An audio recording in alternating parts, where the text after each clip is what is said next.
Bore da pawb a chroeso chwynus I chi gyd i'r gyfarfod yma heddiw. Very warm welcome to you all here today for this meeting.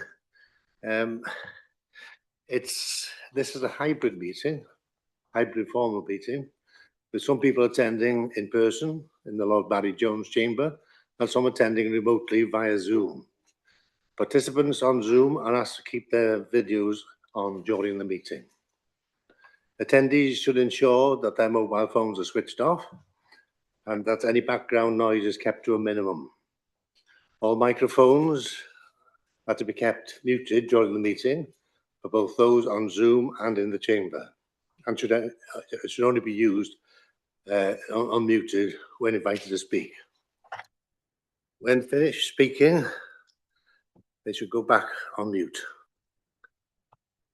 For those wishing to speak in the chamber, please raise your hand.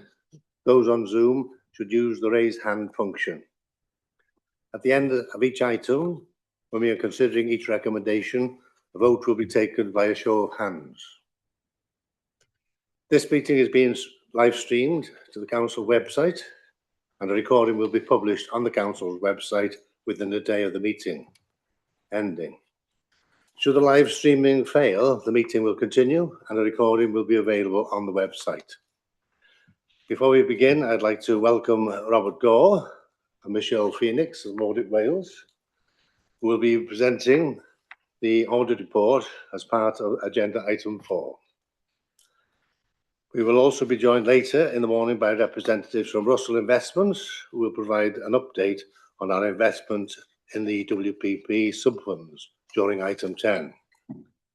Moving on to the agenda, we have a number of key items on the agenda for discussion today, including the audited annual report and accounts for approval and consideration of the audit report, the results of the member survey concerning investment exclusions and the proposed next steps, the draft funding strategy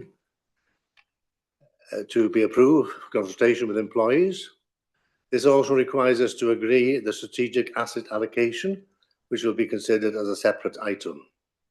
Both of these items have been the subject of recent briefings for committee members, so a detailed presentation of the background today is not required.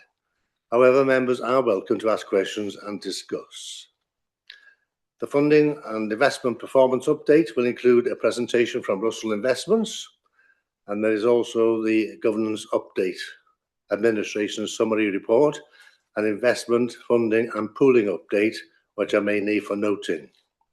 Before we begin, I'd like to remind members that there's a key meeting taking place this afternoon between the committee and board members and the CEO of Wales Pension Partnership, IMCO. So we will be aiming for a very prompt finish to the meeting at 2:15 to enable us to walk. 12:15 to enable us to walk over to the pension office.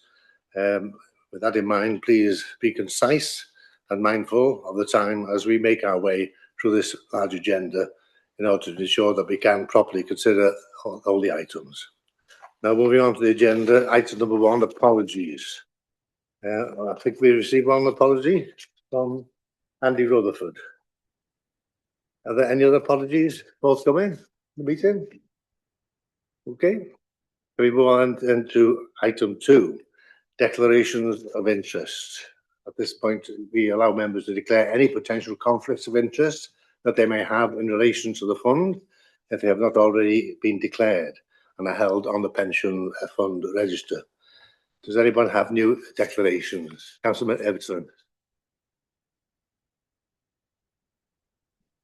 Mr. Chairman, I would only seek to draw attention to my register. I don't believe that anything amounts to a personal interest for the purposes of business in this meeting, but in light of us considering a review of the investment strategy, I would draw attention to the declarations I have made.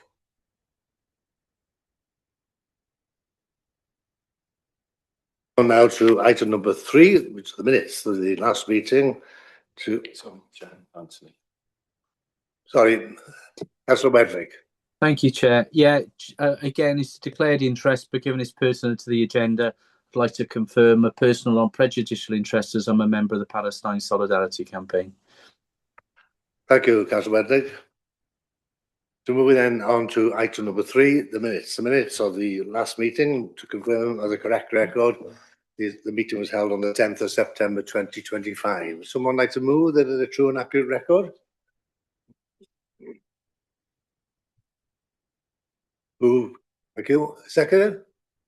Seconded. Thank you. Moving on through the minutes, to page by page. Page 5, page 6, page 7, page 8. Councillor Ibbotson. Thank you, Mr. Chairman. I draw attention to the 4th paragraph of page 8, where it notes that I asked questions about a detailed breakdown of contributions for all employers, and then further to page 10, where it was said that on this, which I assume refers here to all items discussed under this minute, it was offered to provide more detail. At the meeting, there was a clear commitment to provide further detail on what was meant by the accounting standards. That has not yet been circulated. I would be grateful if, in approving these minutes, we could be clear that that commitment was made. Thank you. That's not a problem. Okay, thank you.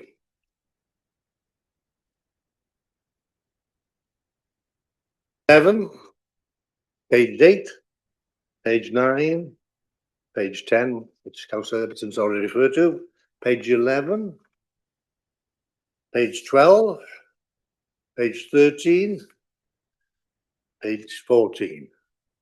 We moved and seconded. All in favour, please. Thank you. Anyone against? Thank you very much.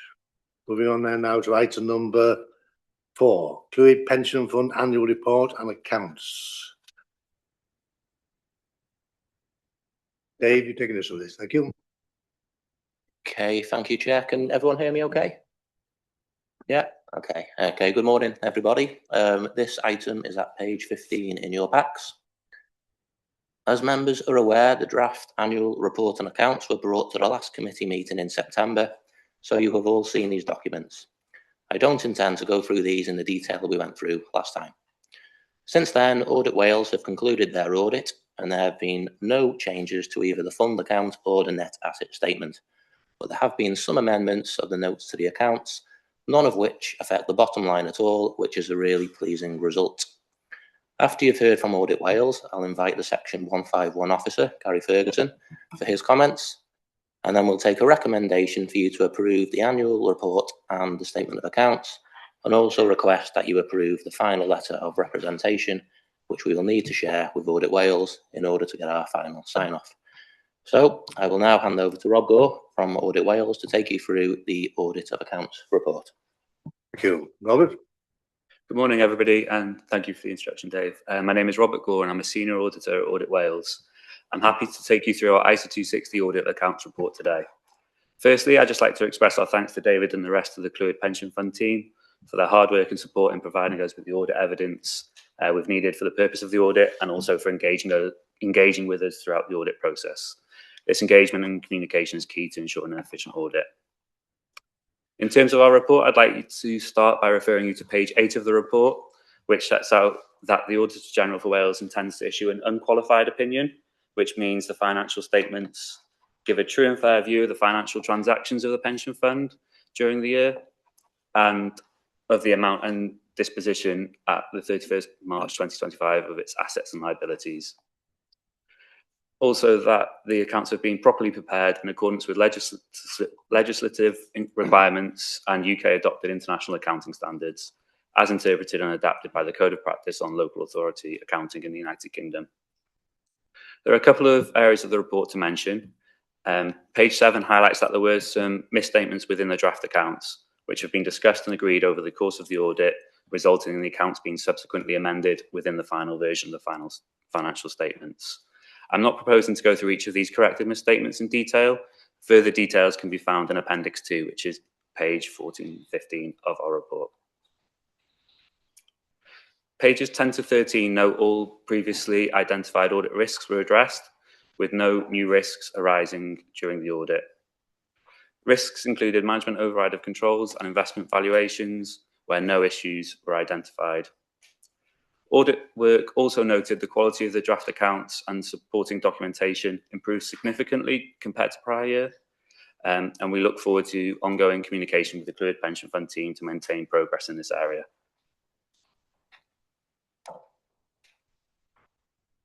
Finally, I'd just like to set out the proposed audit report from the Auditor General is set out within Appendix 3, which highlights the areas that are covered by our audit. And again, just to reiterate, it's a proposed unqualified opinion. Appendix 4 is the letter of representation. If you have any questions for myself, I'd be happy to take them at this stage. Thank you, Robert. Any questions to the audit, please, to the auditor? No one's indicating. I think everybody is happy with that. Okay, thank you very much. Sorry, Gary, I might be blindsided. Sorry.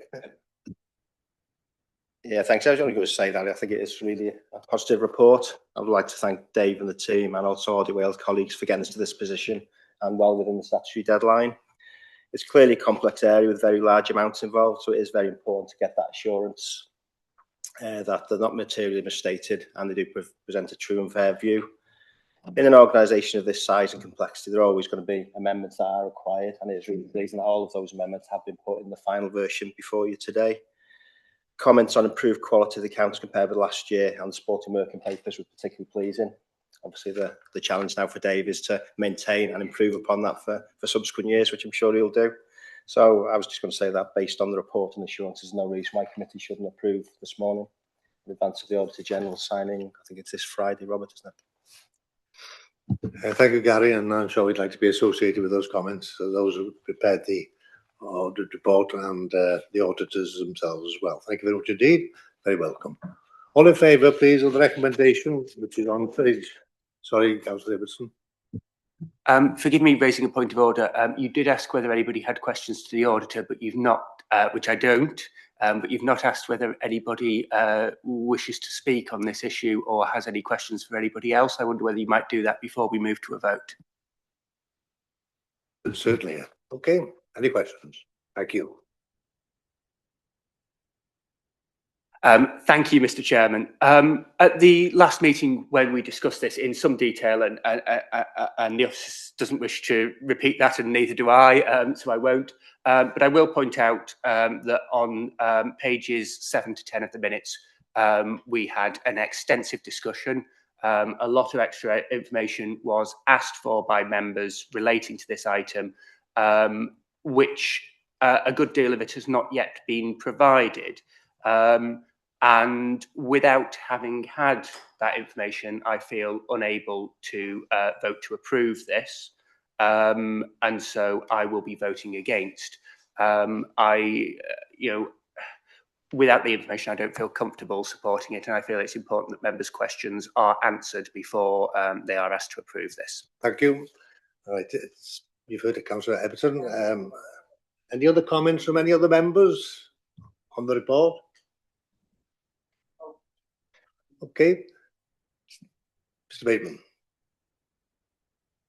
Can everyone hear me? Okay, yeah. Okay, yeah, thank you, Councillor Ibbotson. Yeah, I think we have tried to reach out for training sessions. I think there was a lot of questions that came, many good ones, may I say as well, that are not going to be best put over on just a document. I think it's a conversation that we need, but I will reach out to you after this meeting, and I will certainly get in touch and see whatever you want to ask. I'll be more than happy to come forward with. Thank you. Karen. Thank you. If I can just add for ease, it's possibly an email from Morgan that you've had a couple of times to reach out for updates and questions and training sessions. So it might not be from the officers that have raised the agenda items. It will be from either my colleague Morgan or myself, where we've asked to get in touch with yourself to arrange sessions. So maybe that's where there's a mix-up. Thank you. Good answer, really, Councillor. And you made your point. Okay, it's been recorded. As I mentioned earlier, it's a very tight agenda, this, and again, I don't want to ding dong here. You've asked the question, you've been assured you'll get that information, and the presumably, possibly said you might have got some of that information had you attended some of the training sessions, but there you go. Okay. It's to be moved and seconded that the accept their recommendations. One, the members approve the Fund's annual report 2024-25, including the statement of accounts. Two, that members consider the audit of accounts report. And three, the members approve the final letter of representation. All in favour, please.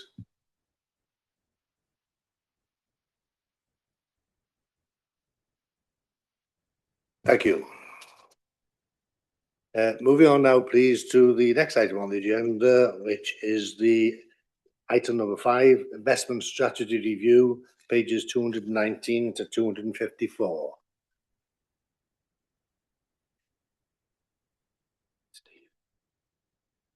Steve, would you take us through this, please? Thank you, Chair. Yep, so I'll refer to the table in item 1.03 on page 220 in the meeting pack. This sets out the recommended investment strategy, which is to form part of the funding strategy statement that the actuary would use for the funding plan going forward. So key features of the strategy recommendations include the removal of the tactical asset allocation portfolio that's required to make sure the assets are more aligned to the government's fit for the future regulation changes, so we can have more assets fully invested with WPP. We've then looked to reallocate those assets in such a way that we can maintain return, but also reduce risk. Pleasingly, the results of the strategy review are able to do that. We can do that by reallocating the 11% in tactical asset allocation across the existing portfolio in multi-asset credit to increase the overall exposure to innocent gilts, which we think is actually a very good return opportunity now, and to also introduce an allocation to investment grade corporate bonds. So as part of any review, we're always looking to maximise the efficiency of the portfolio. So pleasingly, we're able to maintain the long-term expected return with an incremental reduction in risk. And we think that would result in a net slight improvement in the probability of achieving the desired returns over time. I did want to just make sure the committee was fully aware in relation to a point in our report in one point, well, in relation to the climate metrics of the portfolio. So we do anticipate that these changes will result in a modest increase in the weighted average carbon intensity. That is a result of this higher allocation to credit assets. But of the credit funds that are available to you to invest in at WPP for investment grade bonds, we're recommending investing in the one that is the least carbon intensive. We also have conviction that that fund offers the best return opportunity as well. That's in the context, though, that the climate metrics of the TAA portfolio, they had come down quite substantially over the last couple of years. And whilst we're expecting a small net increase, it does continue to represent a trend reduction over the last 3 to 4 years. So probably worth pausing there to take any questions on the investment strategy before moving on to the next steps. Thank you. Any questions?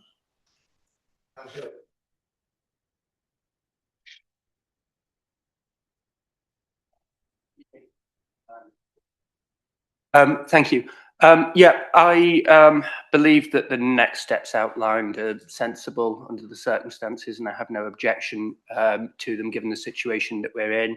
I do think that maintaining the TAA portfolio has overall been good for the fund, and I think that that would be confirmed by the officers and advisors.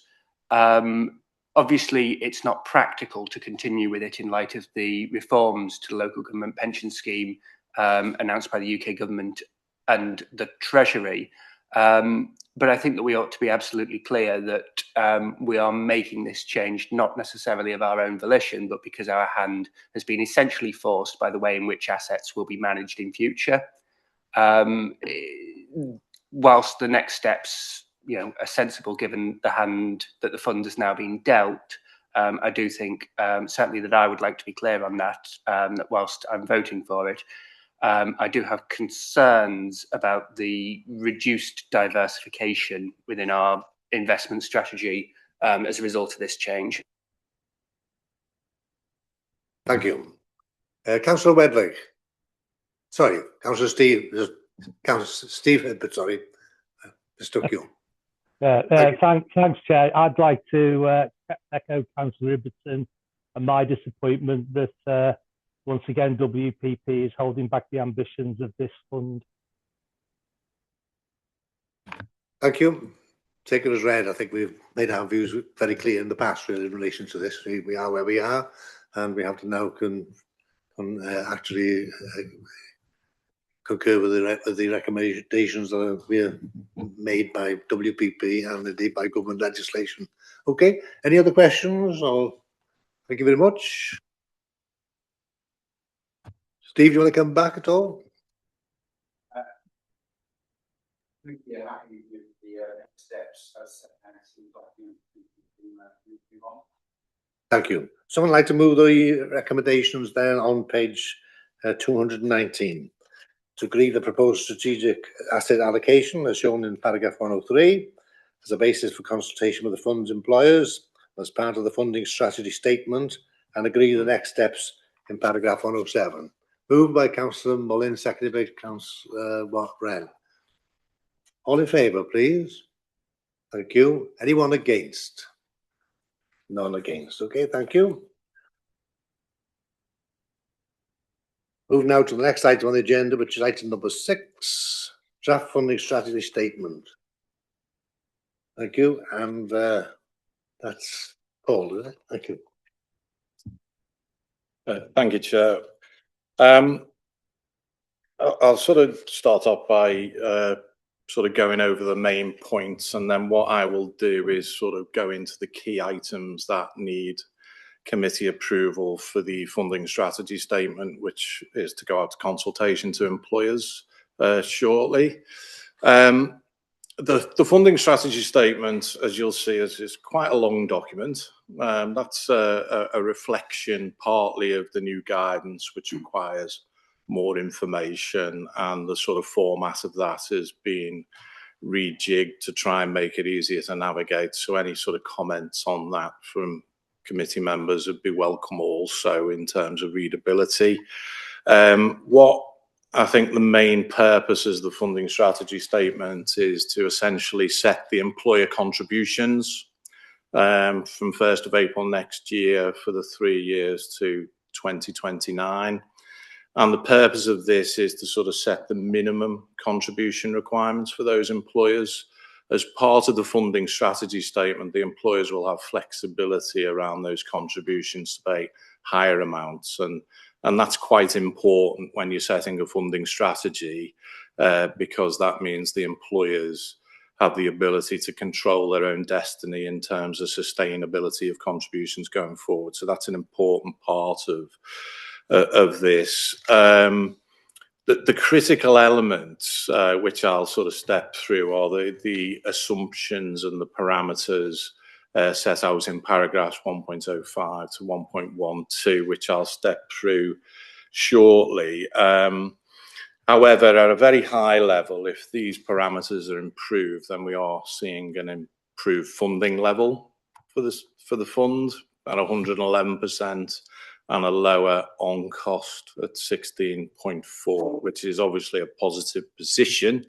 But the critical aspect of this time's funding strategy is about how the surplus is managed. And one of the critical elements of that is around the sustainability reserve, which I'll touch on. That has been sort of considered, on the back of the proposed investment strategy. So thank you for that approval, because that avoids us having to rethink that. And also the assumptions take into account the proposed investment strategy, because that's an important part of the funding, because the investment strategy will also deliver some of the benefit cost along with the contributions. So if I can just sort of step through, starting at paragraph 1.05, which is the inflation assumption.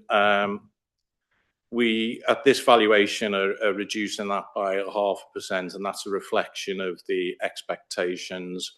That assumption allows for some of the uncertainty that we are seeing within the economy and the predictions over the long term.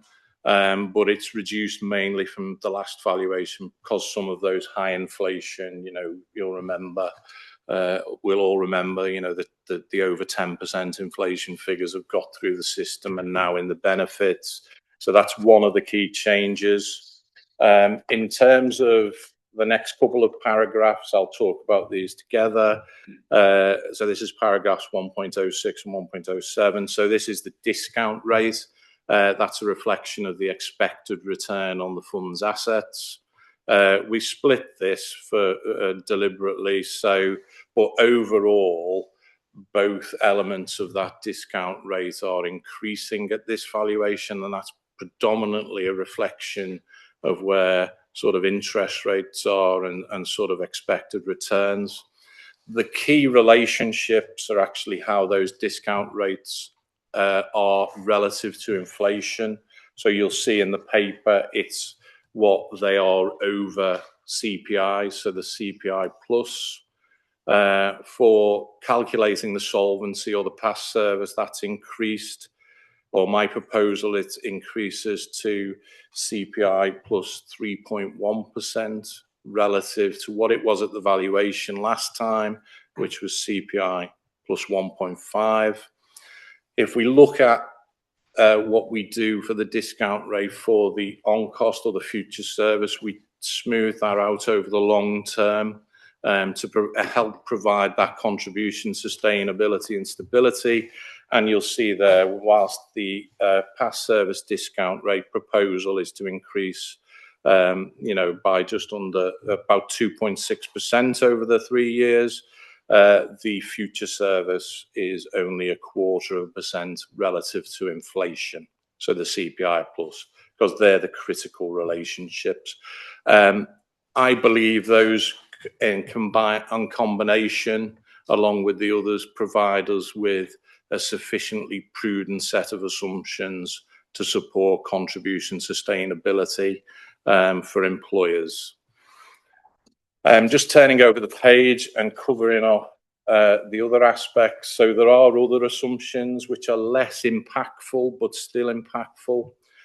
So that's around pay growth on paragraph 1.08. We're proposing to keep that the same as the last valuation, but that will be subject to sort of feedback from employers as part of the consultation.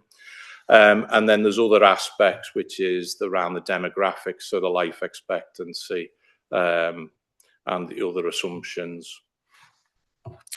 A couple of critical other elements in the remaining paragraphs, but I will focus on what I mentioned earlier on, which is around the management of the surplus and the proposal to balance that affordability of contributions and sustainability, is that at this valuation, we introduce a sustainability reserve of 3%. So what that means is that the first 3% of any funding level or proportion of the employer surplus will be held back in the fund.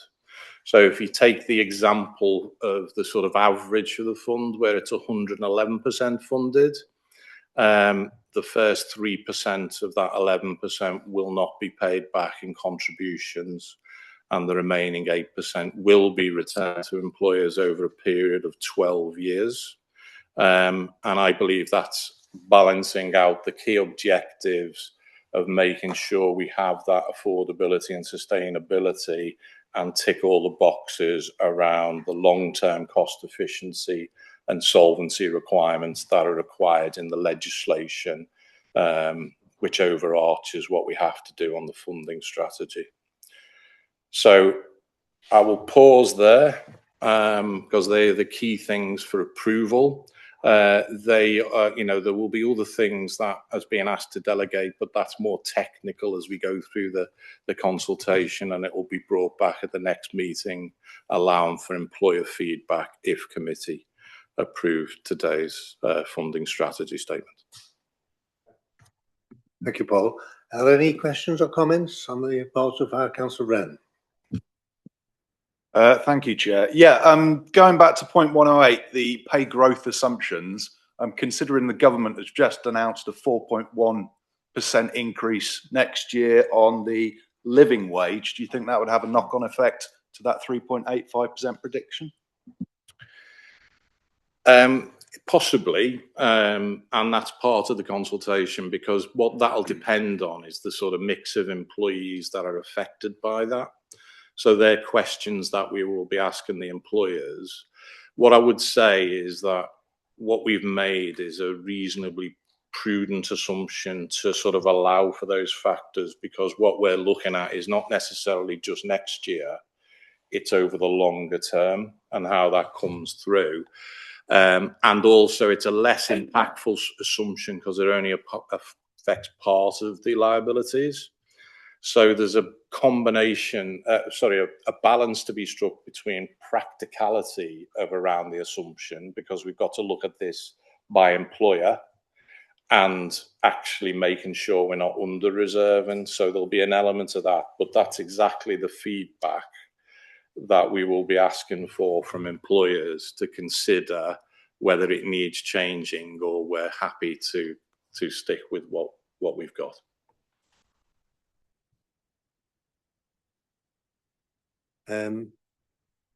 Steve, please. Yeah. Thanks, Chair. It's with regard to the amended minutes earlier on today regarding the information provided to members by employers cashing out of the fund, and I was wondering whether within the funding strategy statement there is room to put some requirements on employers to provide us with the information going out to their employees regarding the loss of their local government pension scheme membership, to allow us to possibly contact employees independently to correct any mistakes that are made in those communications. I'm guessing there's no legal requirement that we can place on them to do that, but to ask them to do that and to be refused would be an interesting position to report back to any employees so affected. Any comment, Paul, on that, please? Thanks, Steve. I think I probably would say that the funding strategy statement isn't the appropriate place for that. That might be something that is requested if an employer asks to terminate. I think what I would say, Steve, and this is, you may have seen it in the actual document itself, the termination policy, which is what defines the cost of exit, is where we should be including those things. And one of the things that is yet to be finalised is the appropriate assumptions around that, and in terms of the sort of financial implications. So I think the funding strategy statement is where the committee needs reassurance that we're protecting the financial health of the fund and ensuring that we aren't, benefit employers if they choose to exit. But I think what you've asked would probably be best in the procedural part of the thing. So not in the funding strategy statement, but elsewhere there is process around this, Steve, which is if that's something that can be taken away. And I'm probably looking at Karen here in terms of what's required at the moment. So whether that already requires confirmation that they've gone through the appropriate consultation, all the things around how it's communicated what you've asked for, and whether that needs potentially tweaking for your comments Steve, is probably what I'd say to that. So not funding strategy statement, but it's something that can be taken away in terms of the process applied. There is not many cases that we see in this fund, to be fair, but that doesn't mean we shouldn't have the right process in place. Okay, yeah. Thanks, Paul. And sorry, Chair, if I can just go, not for discussion now, but for discussion later to save time. On the previous agenda item, page 222, I am not content with the trigger removal. I would like a discussion about that outside of this meeting. Many thanks. Karen, can you make any comment at this moment in time? I'm springing it on you, I know, but you might be able to elucidate the current practice. No, that's fine. Thank you, Chair. I'd just like to add a point that with the consultation that's currently out at the moment, the Access and Protections consultation, there is going to be changes around how GPs are treated in the future. So I think once we receive the guidance off the back of that consultation closing on the 22nd of December, we'll be able to incorporate those into our procedures going forward. So it's definitely something we'd be taking into consideration, Steve, going forward anyway. Thank you. Dave, do you want to come? Sorry, Councillor Ibbotson, I think you were. Thank you, Mr. Chairman. I have a couple of points, and in making them, I am mindful that we're not approving the funding strategy statement today. We are sending a version of it out to consultation, and so some of the other issues I have, I will park until we get to that point. But there's two in particular I would like to pick out. Firstly, and possibly least stickily, if I can draw members' attention to pages 279, 280 of the bundle. I will give people a moment to get there. So there's a new section which has been inserted on climate change risk to the strategies, to the fund's funding strategy. And to be clear, we're not talking about ethical divestment or anything else here. We're talking about the impact that climate change is liable to have on the fund under several different, 4 different potential scenarios. Looking at the bottom of page 280 now, under the rapid transition scenario, there's a specific reference within there to sudden repricing followed by stranded assets. And clearly within this scenario, there'd likely be stranded assets. That's very sensible to mention there, and I welcome it. But when we move on to the limited transition and the failed transition, we don't mention stranded assets there. We do under the delayed transition scenario, so scenarios 1 and 2, but not 3 and 4. Even in the event that we wind up in scenario 3 and 4, in which case one might argue that we'd have bigger problems, but we would still be faced with stranded assets, because ultimately, even if we use every drop of oil this planet has, at some point oil will run out and oil companies will be stranded assets. So I am concerned that we don't make reference to stranded assets within there. Now, I am not proposing any amendments to this right now. I would suggest that those comments be taken into consideration. And I note that under the recommendation part 3, it says that we delegate the refinement and finalisation. I would welcome those changes being made as part of the refinement and finalisation, but I'm not going to propose alternative language on that today. The second issue concerns pages 271 and 274 initially. So again, I'll give people a moment to get there.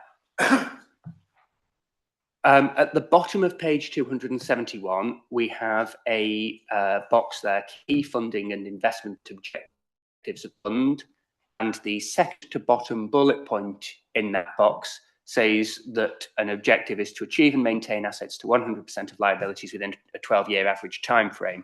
3 pages further on page 274, key funding principles. It says that the administering authority's long-term funding objective is for the fund to achieve and then maintain sufficient assets to cover 100% of projected accrued pension liabilities. That isn't our objective. Our objective is to maintain slightly more than that in terms of assets actually held by the fund. And we do make reference to this, and I know it's later on page 317, where we talk about the sustainability reserve, and the figure there is 103%. And that you can argue that the reserve is separate, but we are actually aiming for 103, not 100 over a 12-year period. If we were aiming for 100, we'd be paying back the full 11% of the overfunding, not the 3%. So the actual strategy here is 103, assuming that we stick with the 103 set out on page 317.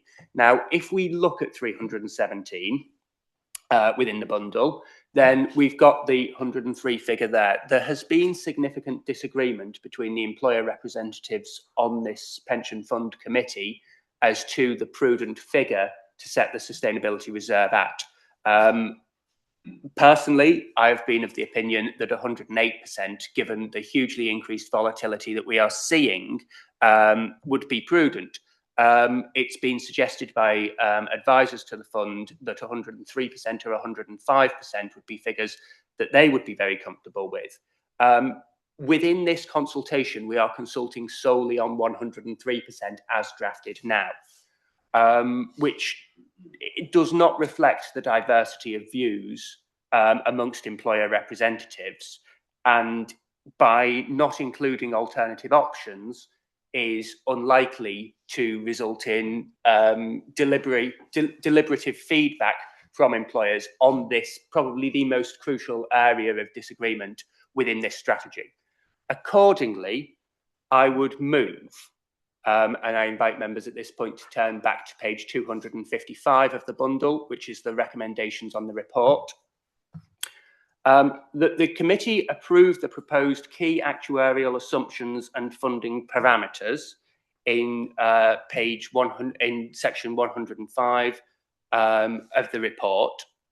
That the committee notes the key actuarial assumptions in 112 of the report, and then under part 2 that the committee approve the draft FSS with the addition of a specific question to employers as to whether they can prefer a 103%, 105%, or 108% funding target incorporating the sustainability reserve.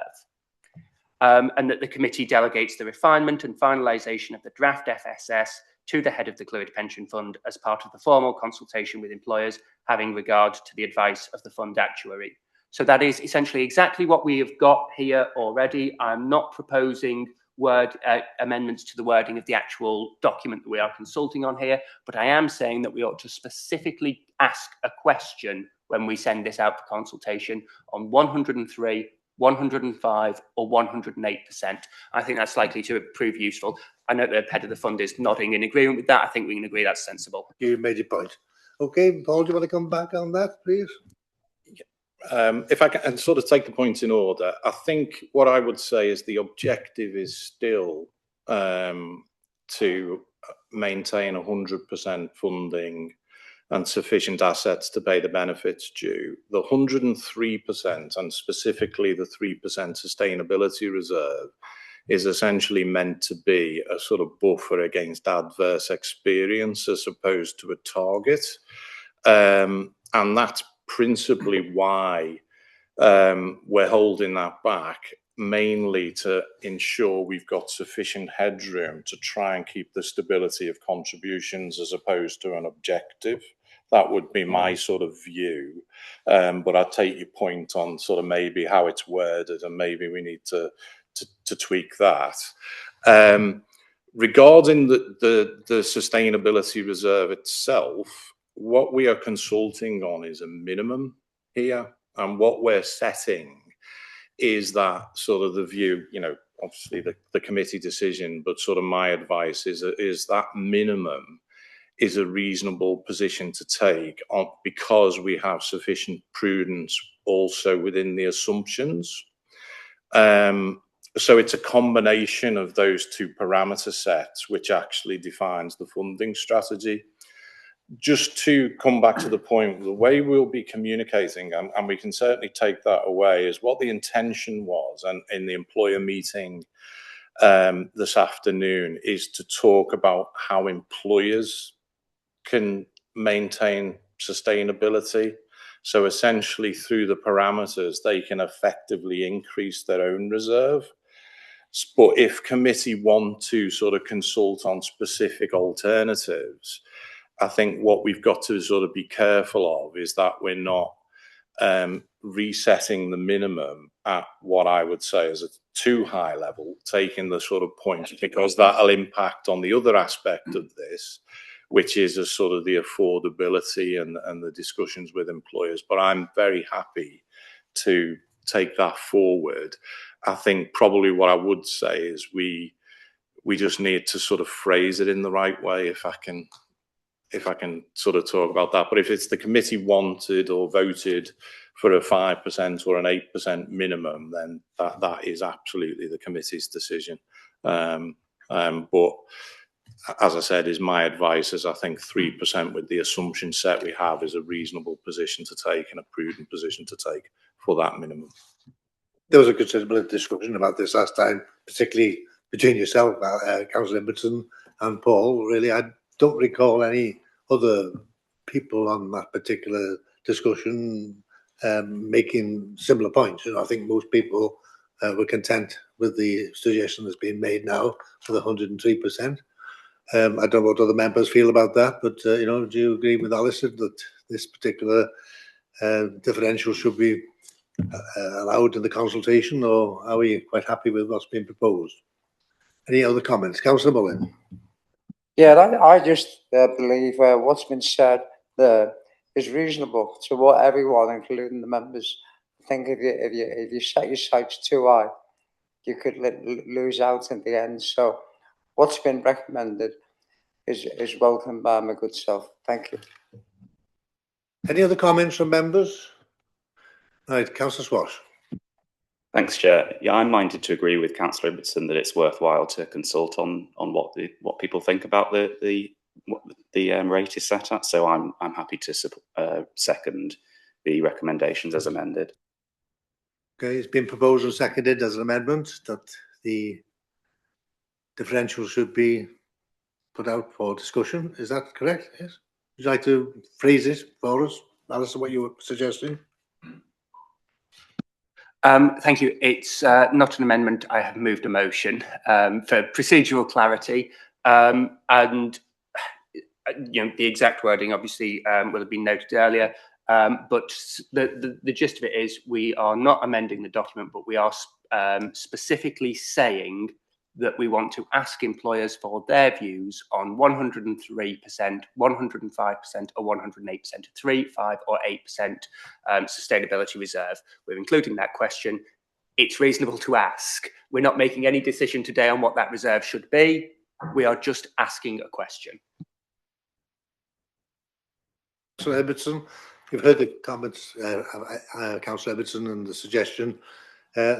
And it's been seconded by Councillor Swash. Will you please show in favour, please, of what they're proposing? 1, 2, 3, 4, 5, 6. Sorry, 6. Yeah. Anyone against?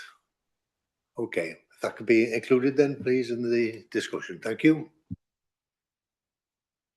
Any other comments or queries?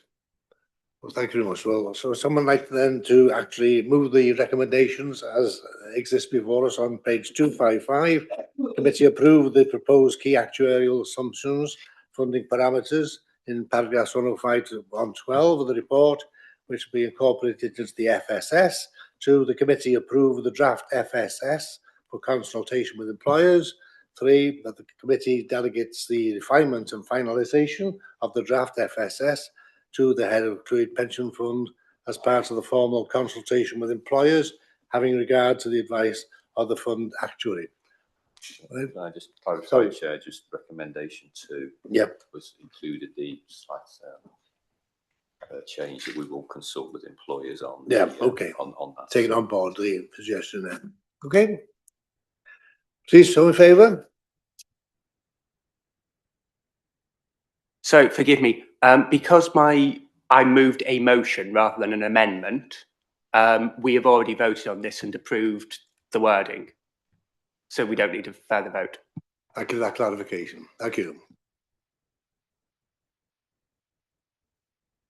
Next item on the agenda, which is item number 7, the member survey results and exclusion policy update. It's on page 365. I think Steve Turner's going to take us through this, please. Steve, thank you.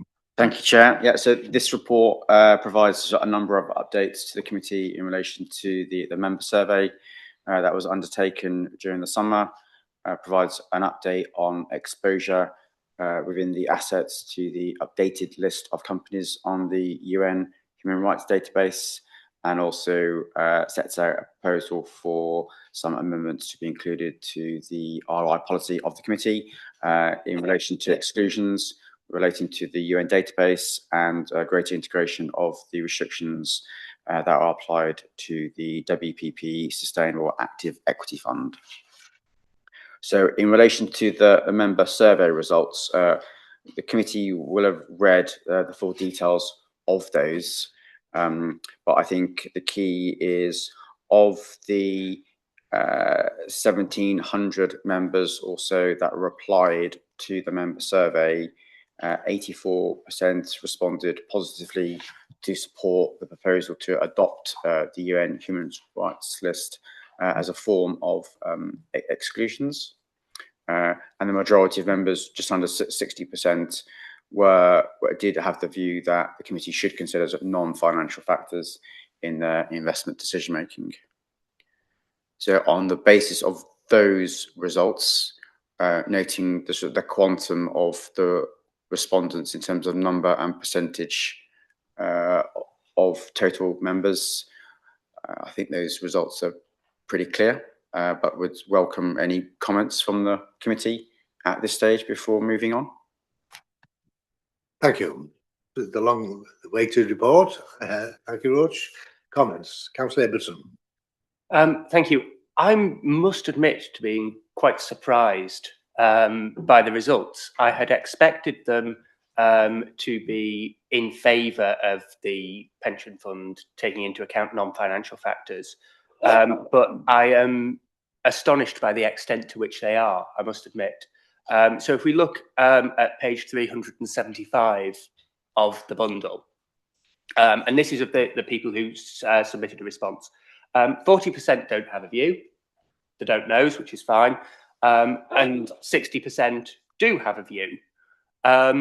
Of those, from the bar chart on page 375, a little over 12% selected that we ought to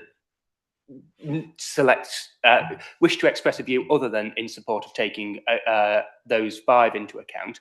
Obviously, they may have selected some of those others as well. But of those, just 40% of that 12% of 60%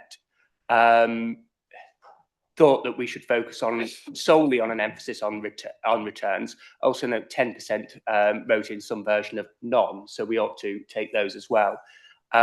So that amounts to roughly 6% of the 60% who actually had views on this oppose us taking in to account non-financial factors. There is a remarkable amount of support amongst members for this. As I say, I expected there to be, but I am surprised by the scale of that. There is, I think, a couple of comments within the free text section that's sort of writing option that I think are particularly worth noting, and I'd turn to page 378 at this point under the heading countries. There are obviously views there on a range of particular countries. China, Russia, Saudi Arabia are mentioned in particular alongside Israel. But there's one comment there around the 12th on that section, the use of language investment in conflict zones being overly broad and would, for example, prevent investment in Ukraine, in reconstruction in Ukraine. I do think that that is a particularly pertinent comment here. It stood out to me when I was reading through this document, and I do think that it's something that the committee ought to dwell on when determining the wording of any exclusions policy. That the phrase conflict zones, as the respondent correctly notes, would not necessarily have the impact that the committee might wish. And so I don't know who that was, but I would thank them for taking time to submit such a considered and pertinent response. Thank you. Steve, you wanted to come in? Steve Hibbert. Yeah, thanks, Chair. Just on that last point, I'm not sure, but if we were talking about investing in the reconstruction of Ukraine, it would no longer be part of a conflict zone. It may be a contested zone, but not a conflict.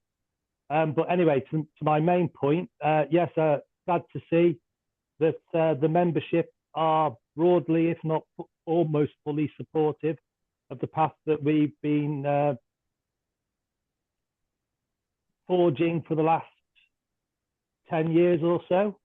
And I think that we now carry on with confidence and seek to go further down this path for greater clarity with the divestment policy. Because at the end of the day, exclusions is one thing, but divestment is another. Thank you, Steve. Any other comments from members? Steve, you want to come back? Just to carry on with the paper analysis. So in terms of the update on exposure to companies listed on the UN database, so committee will remember the analysis that we did in September 2004, a reminder set out in 1.03. So at that time, there was exposure to 5 names, representing a relatively small percentage of total assets, 0.03. So just provide an update on that. So the exposure in the multi-asset credit fund, that has now gone. And then the other exposure to the 4 company names in the Elgin North American Equity Fund, that will be removed as part of the agreed change to take out the tactical asset allocation portfolio. So if you adopt the exclusions policy, there will actually be no additional divestments required as a result of that exclusions policy. There's also been an update very recently, and details are set out in the report. So on the 26th of September, the UN provided an update to that database. So there were additional company names placed on it.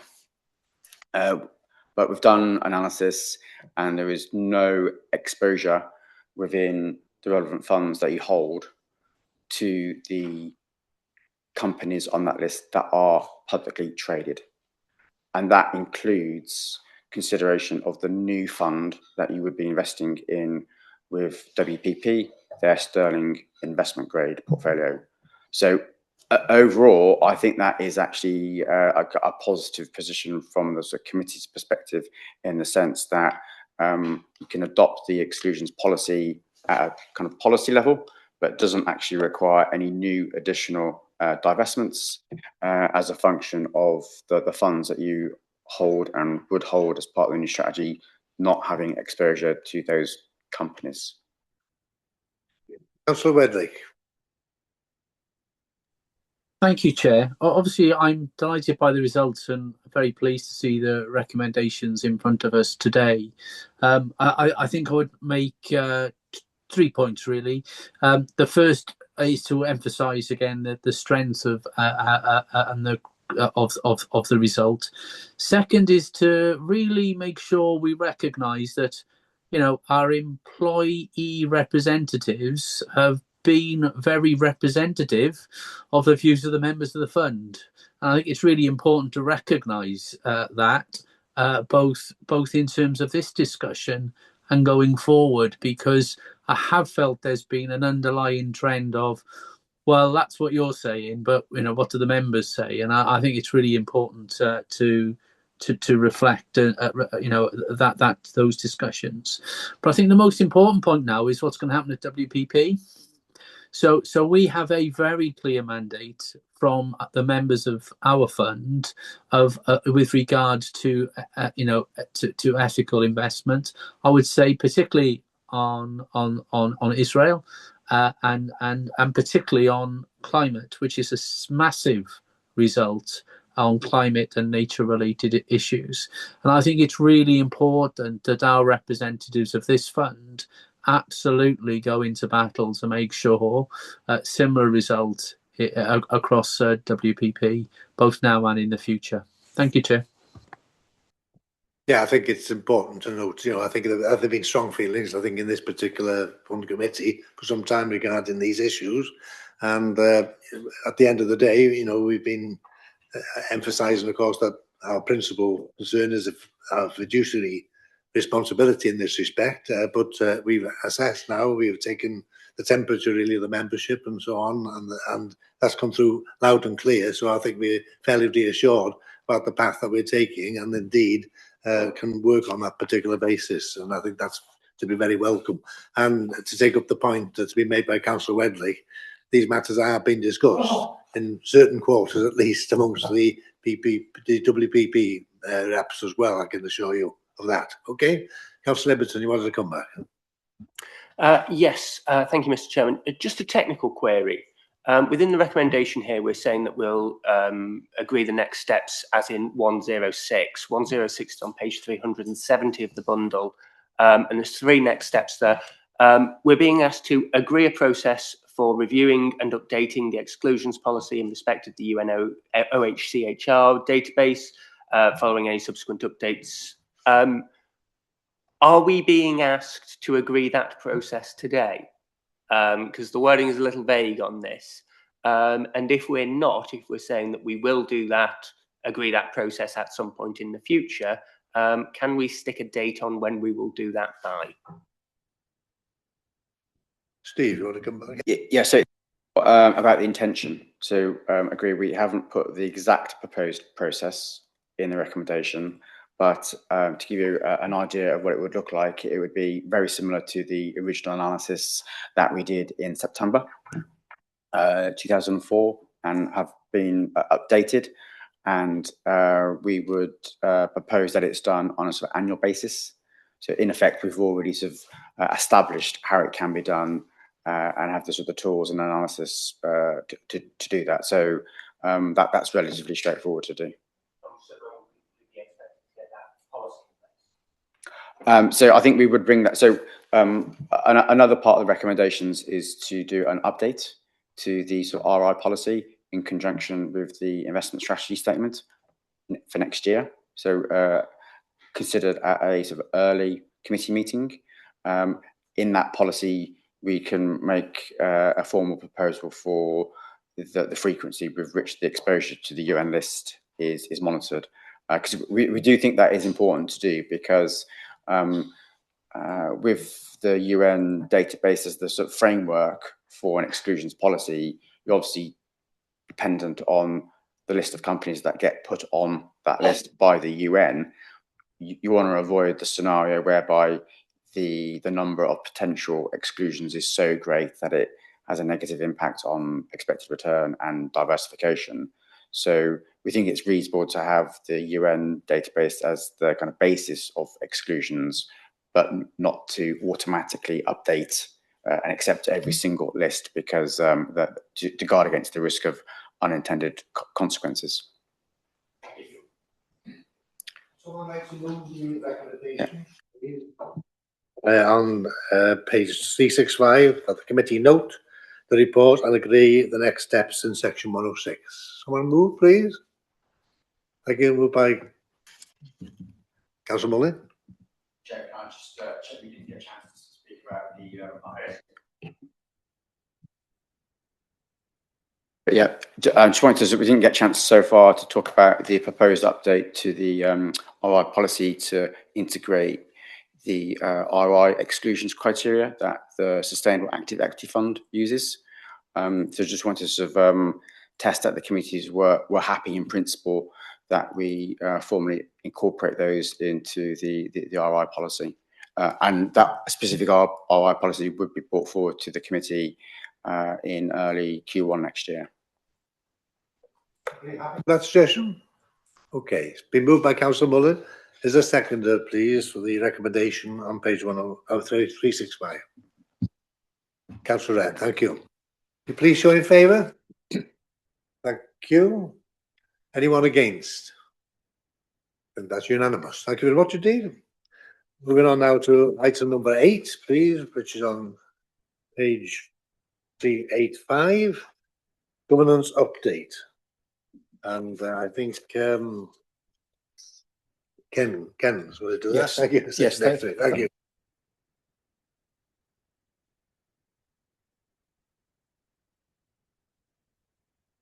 Governance update that we provide, just covering updates on the fund's business plan, consultations and other governance activities within the LGPS space since the last committee meeting. What I'd like to do today is really focus on two main areas. First of all, progress against the business plan objectives, and also to update committee on two consultations that have been released in recent months. So if I could direct your attention first of all to section 1.01 of the paper. So the first area to update you on regarding the business plan is with regard to the fund's governance structure and resourcing requirements. And of course, this is an area that we have discussed previously at committee meeting. But the current position is that the job evaluations for the senior pension fund management are with the council at the moment for evaluation. Due to the increased level of risk to staff retention, the risk level was increased to 16, and under the fund's risk management policy, that resulted in escalation to the chair of the pension fund and also to the chief executive of the council. And that was done in October. To provide committee with an update on the current position, progress is being made, and following feedback from the council's HR department just in the last few days, there has been, unfortunately, a request for further information, but that work is currently ongoing and being progressed very urgently as a high priority. So progress on this matter is expected in the near future. So that was the first update. The second update on the business plan is with regard to the governance policy and compliance statement. This was a piece of work that was scheduled initially for the middle of this year. However, as you will recall, we were expecting regulations in Q4 of this year, which we've now seen. So the formal update to the policy and the compliance statement was deferred until 2026. So with the draft regulations, that will allow this work to be proceeded with in early 2026 as planned. Now, if I may move on to section 1.02 of the report, which updates committee on two recent consultations, the first of which is the Access and Protections consultation. Now, this has two main areas. Firstly, the normal minimum pension age is being proposed to increase to 57 from 55. And the second area that affects the fund is with regard to the new fair deal, where members of LGPS pension fund at the moment via current employer, where they are contracted out to a contractor for pension purposes going forward, those employees will remain with the previous employer for pension rights. So that's something that has been proposed as well. There are some other areas that are less relevant to pension funds in Wales and more applicable to English pension funds. Now, the deadline for this consultation is the 22nd of December. So the proposal is that whilst the draft consultation will be shared with Pension Committee and Pension Board for comments, that the Pension Committee is asked to provide their agreement to the final signing off of the response to consultation to the head of Clwyd Pension Fund and the Pension Administration Manager to submit by the 22nd of December deadline. The second update on consultations is that just in the last few days, we've had a technical consultation on the Fit for Future regulations. So these were expected in November and have come in November. So they cover two areas, as we've discussed before. First of all, the good governance aspects of the Fit for the Future, and also the investment pooling process. Now, very little new has emerged from those new regulations, and we're also expecting guidance to come early in 2026, which is really needed to understand the full implications for your fund. That said, we do expect your fund to continue to be well positioned in relation to the requirements of those regulations when they are finalised in due course. And just very briefly, in terms of the governance aspects of those regulations, they refer to a triennial review of governance independently being required. They refer to the appointment of an LGPS senior officer. They refer to the appointment of an independent person to sit on your committee with non-voting rights going forward, and also some other areas around governance training and knowledge requirements. So little new there from what we knew already. The investment aspects really just emphasise the requirement for funds to pool with a single pool, removing the option for funds to effectively split their assets between two pools. So a single pool is required. Also further detail being expected within the investment strategy statement around local investment and also responsible investment. Now, the deadline for this consultation is the 2nd of January.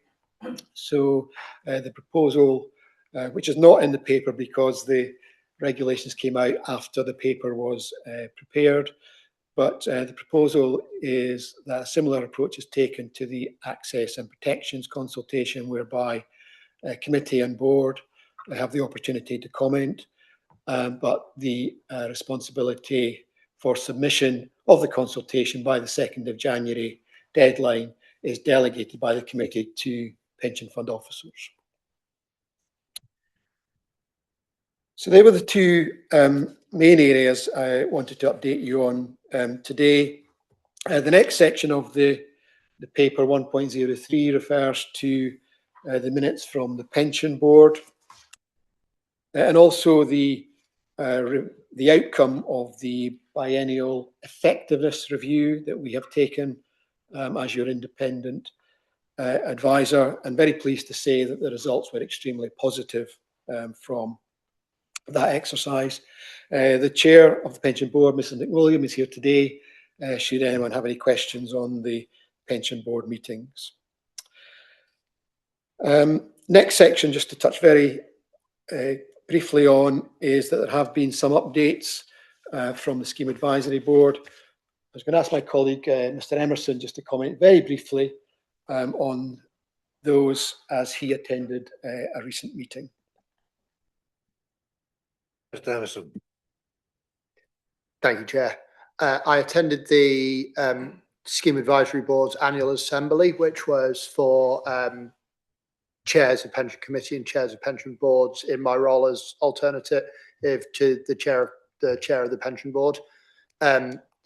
The meeting itself was extremely useful. The updates provided were would have been unsurprising to committee members, as they've all been covered at committee meetings over the last few months. But the most valuable element of it was hearing the experience of other pension funds and other pension committees, and recognising that many of the challenges they face are the same as the challenges of this committee and this pension fund. And I found the event to be particularly helpful in opening the SAB's eyes to a lot of that, and making sure that if there is support that can be provided nationally, that is provided nationally to all pension funds, but especially to support this one if needed. Thank you.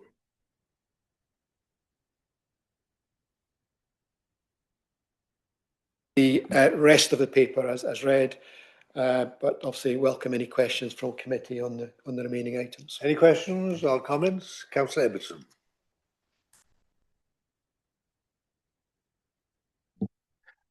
Thank you. I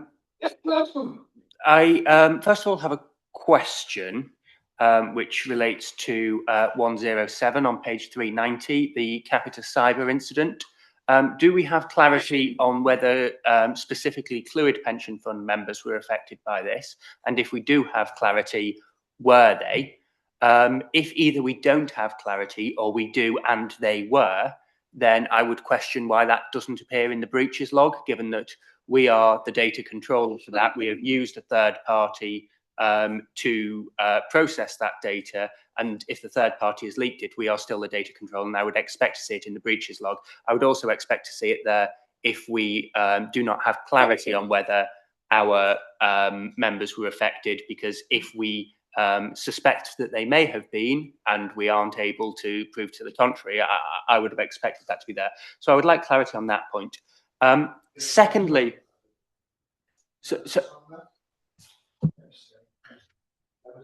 I can give clarity. The fund was unaffected, and the members of the fund were unaffected in their position within this fund. If they were in other funds, that may have been affected, but that would have been dealt with by those funds. Thank you. Secondly, the 1.02 on page 386, the consultation, which concerns raising the normal minimum pension age. I have strong views on this. I'm sure other members of the committee will have strong views on this.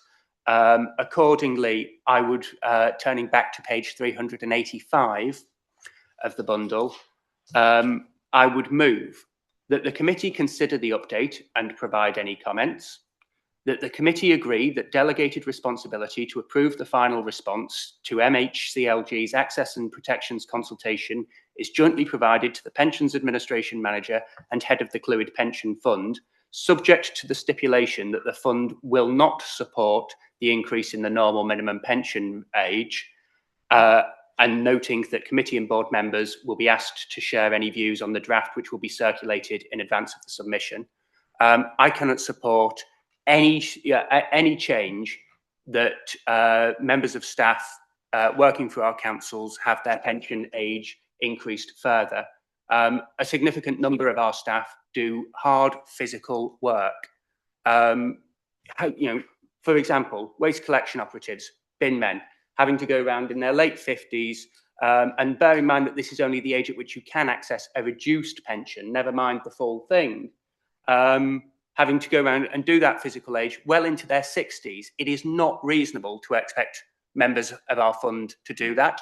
Members of the staff that those of us who are employer representatives on this fund employ, and the fact that the UK government is trying to impose this change should be fiercely resisted by this fund and in its consultation response. Ultimately, retirement age is a political decision and should be treated as such. So I move those 2 points, and I request a recorded vote on this issue. Seconded. Thank you. Any other comments?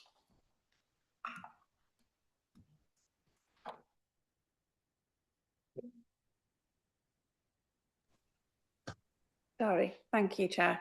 I don't think within our response I can comment on a government policy. I haven't really got a choice on the age. I think what I'm being asked to comment on is the technical side of the consultation and how we will administer the changes going forward. That is the approach that I will be taking on how my team, in the interest of protection, my members of staff, how they will actually cope with the change in relation to a technical software perspective, because those changes won't be incorporated in time. So I can see that you're commenting when I'm talking there. So I'll ask for your comments back after. So from my perspective, my response will be in relation to how the software will accommodate that. From previous changes, historically, when it changed from 50 to 55, there wasn't a retrospective date, it was a future date. So there wasn't the additional work that was needed. And members had the clarification to make provision for future changes rather than it being retrospective. I certainly can't comment on whether a member is able to do their job at 57 as opposed to 55, because that then brings in the whole age discrimination, which we've had with McLeod and other areas.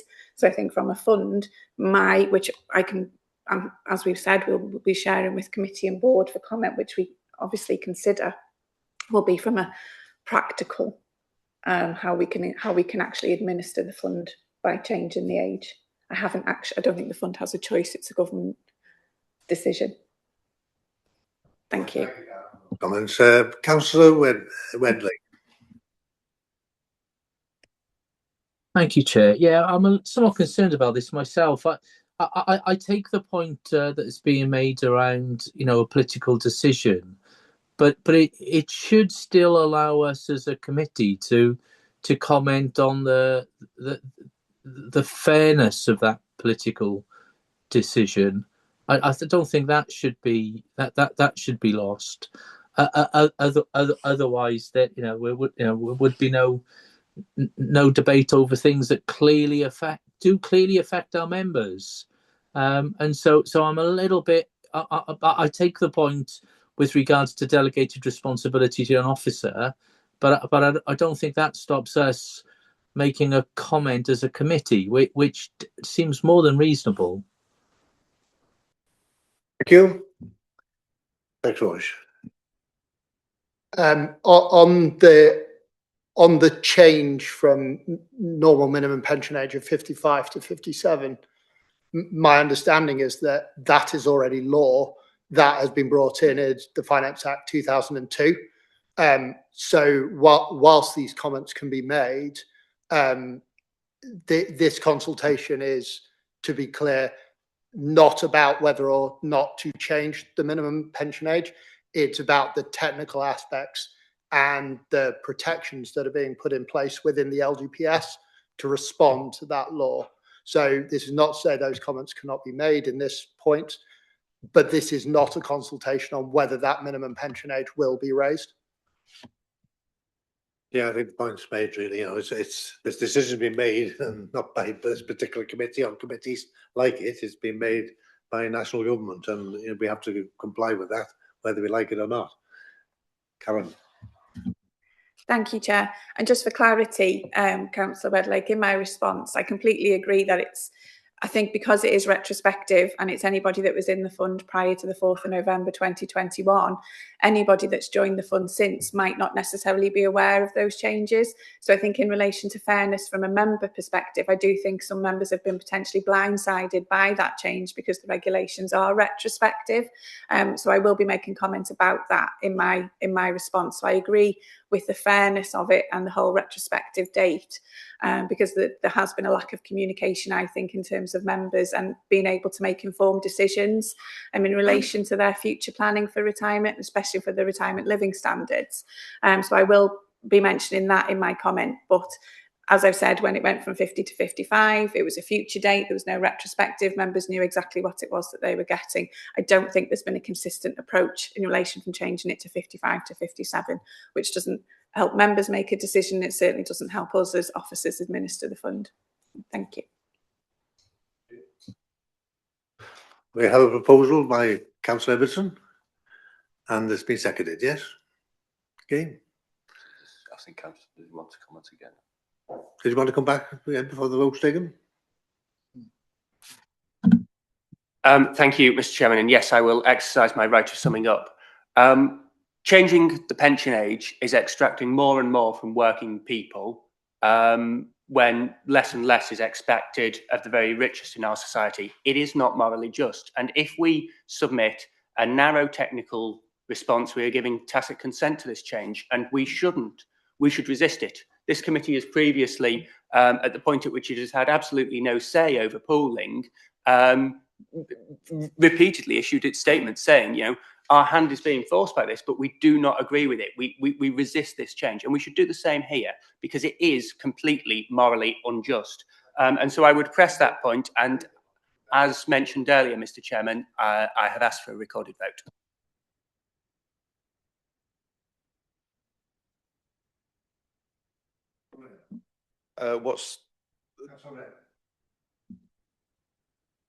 Yeah, sorry. What's the process for requesting a recorded vote at a committee? We need 3 to support. 3. Okay, thank you. We need 3 members to indicate that they're in favour of a recorded vote. Before that, Karen. Thank you, Chair. I appreciate the opportunity to speak. I'm just slightly concerned that the committee are trying to vote on something that they have no powers to actually change, because the law has already changed at a high level. And this is purely about implementing how there might be any protection for LGPS members, for existing members. So at the end of the day, the law has changed to change it for future, that membership, the minimum pension age will already increase to 57. So we're not being consulted on that point. Thank you. It's a knee-jerk exercise really at this particular stage, because the deed has been done really, and we will have our own views on that. I'm sure each of us individually, but I mean, you know, is there any point in voting on this particular at this moment in time? The detail has got to have been we need to actually debate and discuss and put forward, covered in the particular report. Councillor Mullin. Yeah, I'd just like to make a comment.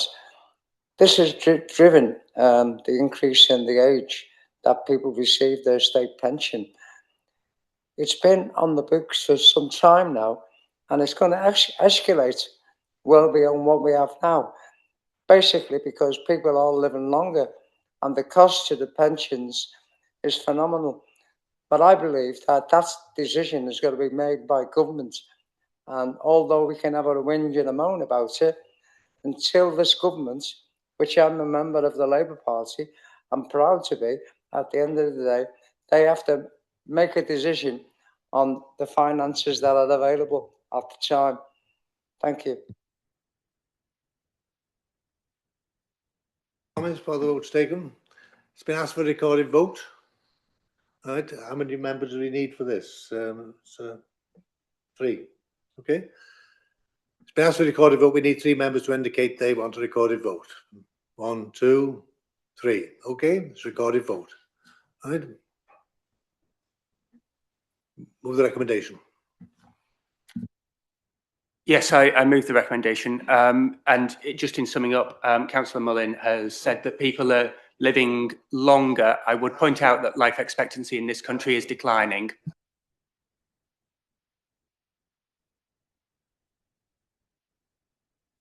All those in favour of the proposal as put forward by Councillor Ibbotson? Yes. Yes. Okay.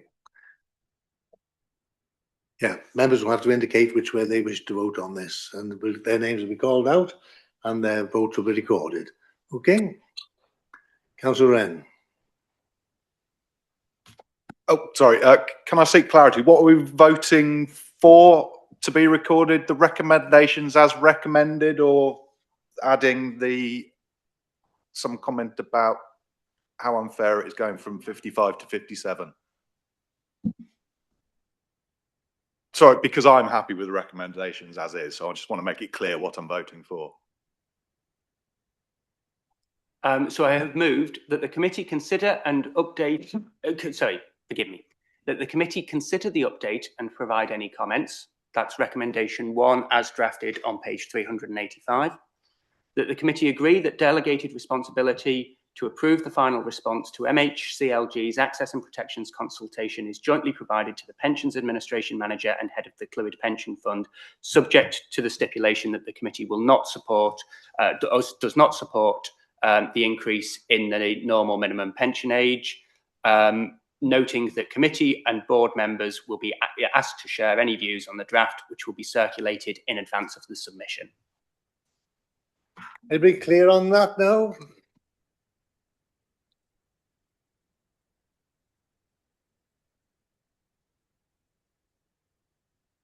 To ask a question?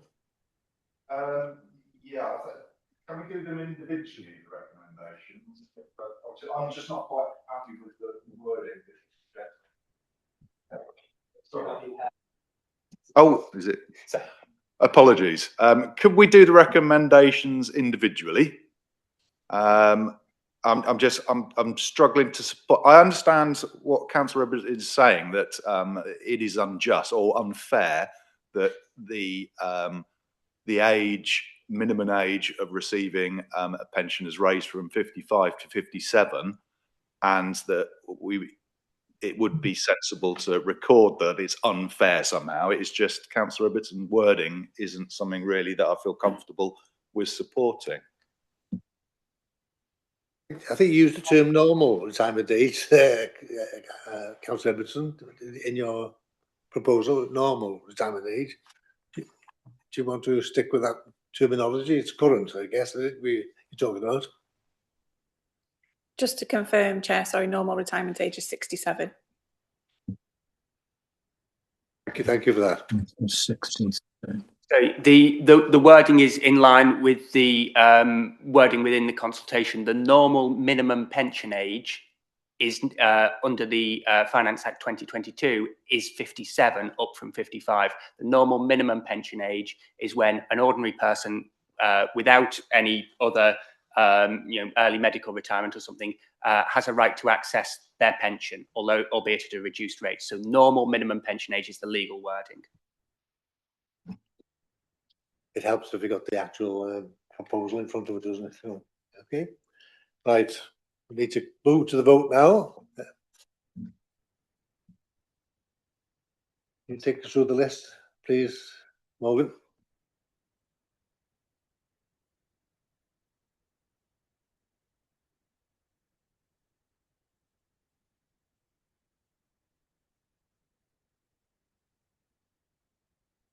Four. Councillor Billy Mullen. Councillor Sam Swash. 4. Councillor Anthony Wren. 4. Steve Hibbott. Against. Councillor Delith Jones. 4. And Councillor Anthony Wedlake. 4.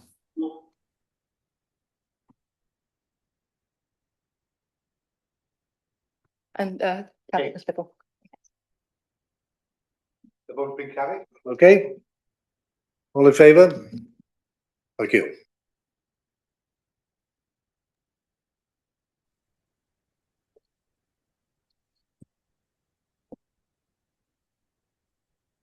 We now move on to item number 9, which is the Administration and Communications update. And we are going to hear from... I think we just pass it for note unless there's any questions, Chair. Okay, it's suggested we pass this for note if that's acceptable to members. Someone like to move? Moved. Councillor Wren, seconded. Councillor Mullin. All in favour? Thank you. Anyone against? Thank you. Moving on now to item number 10, which is the investment funding and pooling update. It's on page 469. Okay. I'll take it. Phil, Wayland, yes, let's take us through this paper. Thank you. I recognise this is our investment officer report, but I'll take it on this occasion. I think you'll understand why at the end.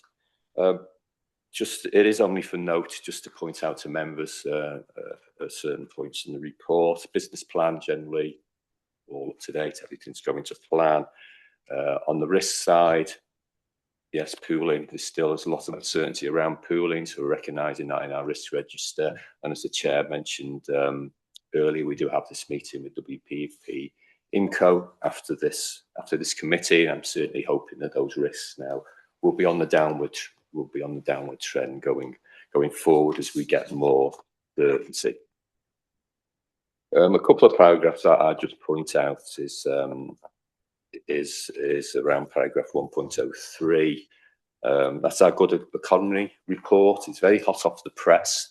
We just got a few days before this. Actually, we actually issued these papers, and that just shows a positive impact that our investments are having in the UK and in Wales. Just for information, I don't think it's actually included here in the report.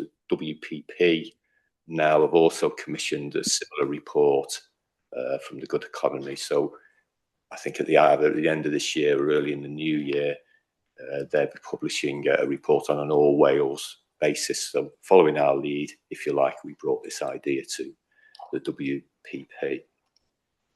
And it's pleasing to see in our report there's a case study there in the appendix, and it's a company actually in Buckley where we've invested, so very close to home. On the same theme in terms of private markets, and very much thanks to our investment officer, we've been able to progress particularly 3 investments there.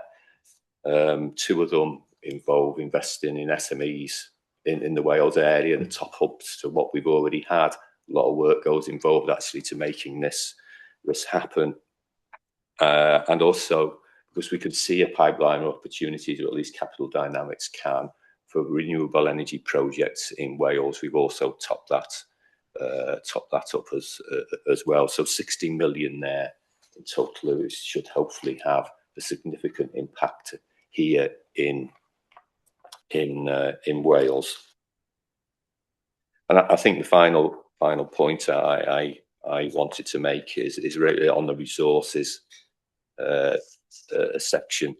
But obviously, there's a lot of work going in across Wales on the creation of the new company, the WPP IMCO company, which I know you've all been briefed on, all familiar with. Specifically, they've asked to use some of our expertise within the fund, and in particular, our investment officer, who's going to be doing a lot more work just this period of time now, up to March, working on specifically on things to do around the company, because I think it's recognised we have particular expertise in certain areas that they want to use. So much of Ye's time will be spent on that up to March, but we are going to be refunded through the host authority for those costs and that time. He's not the only officer that's doing through this. There's other key officers across some funds in Wales that are also going through the same process. And that's all I wanted to say, Chair, but happy to take any questions on any other part of the report. Any questions or comments on item 10? Councillor Ibbotson?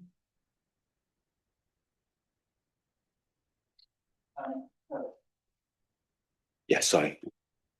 Thank you. If I can just turn to page 471 of the bundle, and this is 104, a note about the Responsible Investment Working Group.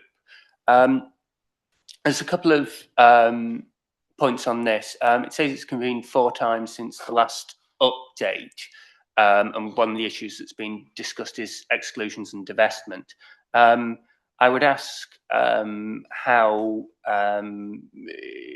comprehensively, how forthright Clwyd Pension Fund is being in putting forward its position in that group, and for a bit of an update about where the general direction of travel is in relation to ours, also who represents us on that. Secondly, on that point, the last bullet point there is a shareholder proposal in relation to BP. Can we have the details of the shareholder proposal, why that shareholder proposal is being specifically discussed, because obviously, you know, there's thousands of shareholder proposals at companies the fund has direct investments in. So why is that one being discussed particularly?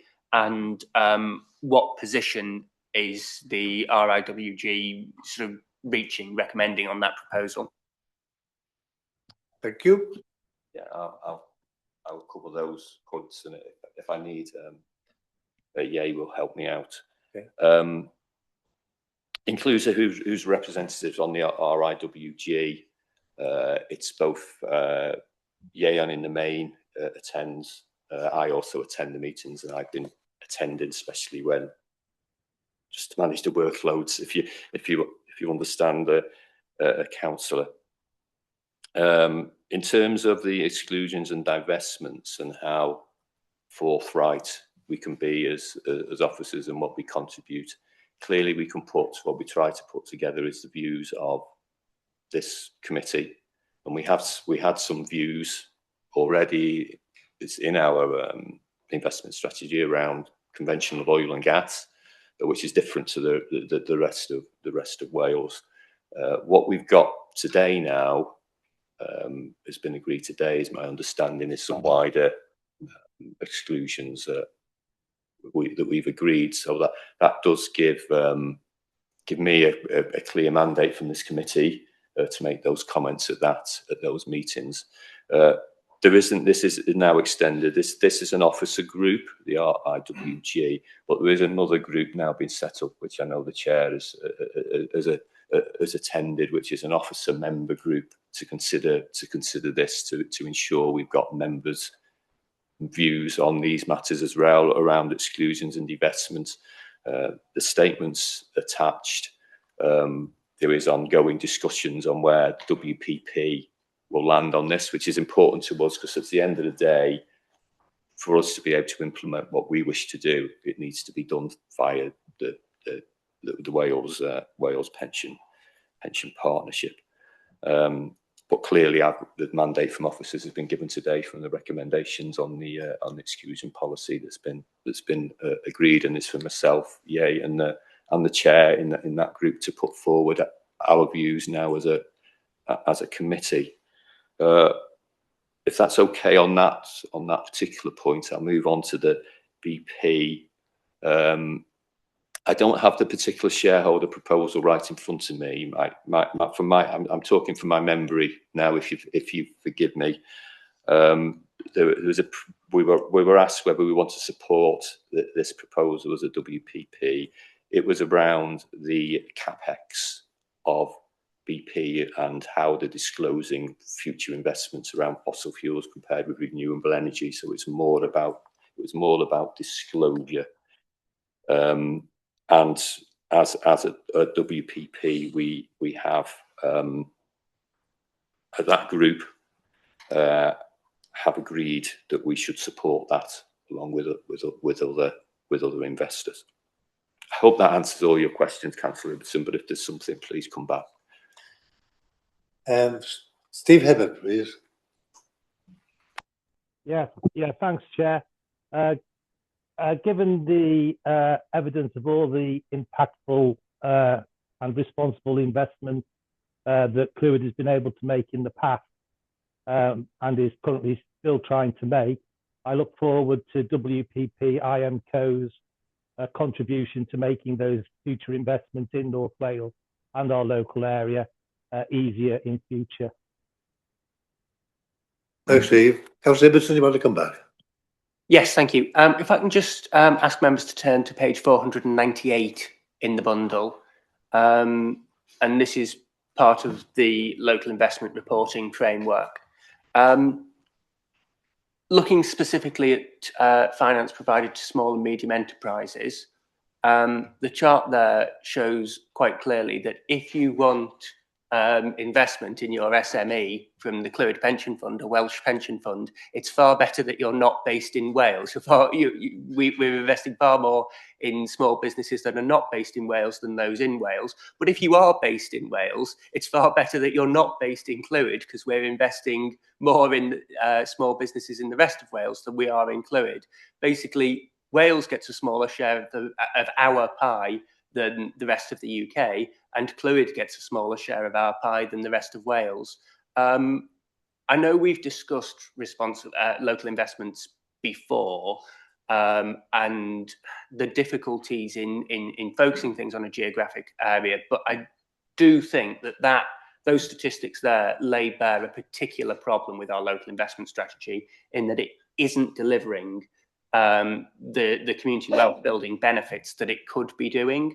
And so can I ask for a commitment that the committee will come back and consider this as a distinct agenda item in future, and that we will look again at our policy and how we can focus more of our investments, the small percentage of our total investments that we do invest in local investments, and focus on getting more of those into developing the local economy in this area, which has huge benefits both for fund members and for the employers in this fund.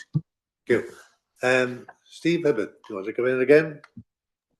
Yeah, Councillor Ibbotson notices how difficult it has been in the past, despite our best efforts to invest locally and impactfully, but we have done that. And as I say, I'm sure WPP IMCO is eager to show us how it can be more easily done in the future through them, and not just investing down on the M4 corridor or elsewhere.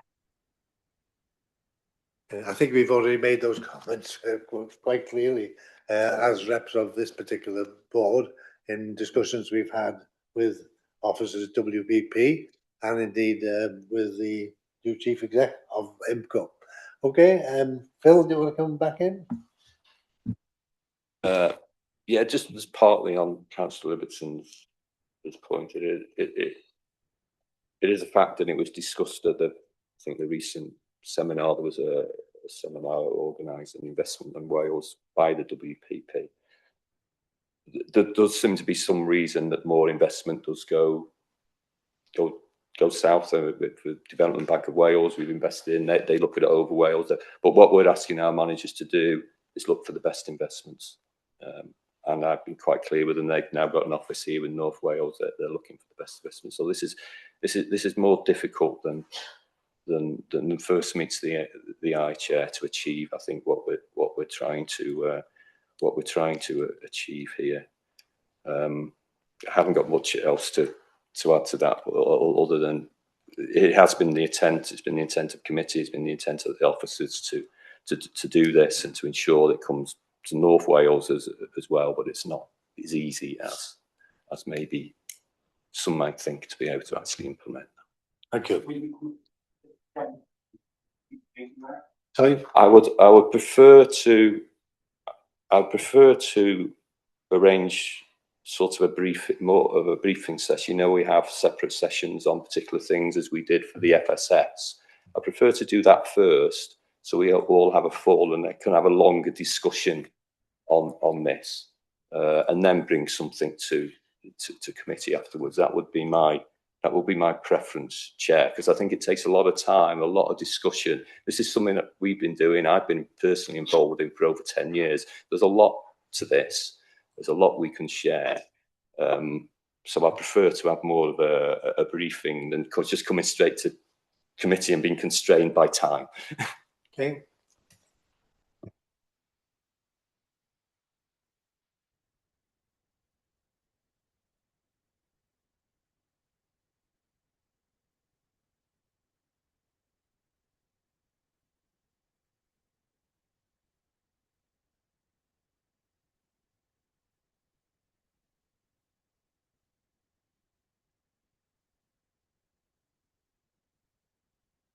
Sorry, move on now to item number 11, funding and investment performance update. And Mr. Middleman and Mr. Turner will present this. Okay, thank you. Intention is for mainly this paper is for sort of noting, because the main part of this agenda item is going to be covered by the performance update from Russell. What I would highlight is that the Sustainable Active Equity Fund, it has had, unfortunately, significant underperformance relative to benchmark and target. So Russell are going to be here to explain that. Some market context though, over the last 5 years, active equity managers in general have really struggled to outperform the index. A lot of that is due to the concentration of the index and the size of the mega cap stocks. And over the last year or so, the strength of performance of the sort of AI themed companies, which most active managers have been sort of underweight. The other consideration is to what extent the sustainability criteria which the assets are managed might have had an impact on the ability to outperform as well.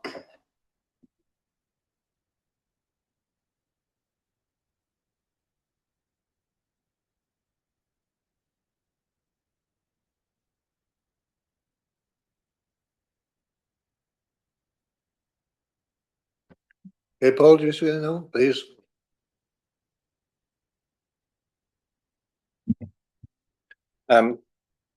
Just very briefly, I'd just draw the committee's attention to that the funding level has actually continued to improve past the valuation date. So you can see that the funding level at 30th of September is estimated to be 114%. That is on the basis of the 2022 assumptions. So if the proposed assumptions actually came through, it probably would be a couple of percent higher than that, which is positive, but there's still a lot of uncertainty out there. Everything else in terms of the risk management framework is working as expected, so we've got a clean bill of health. So that's all I wanted to say, Chair. Thank you, Paul. Okay. Any questions at this particular stage, Councillor Everton?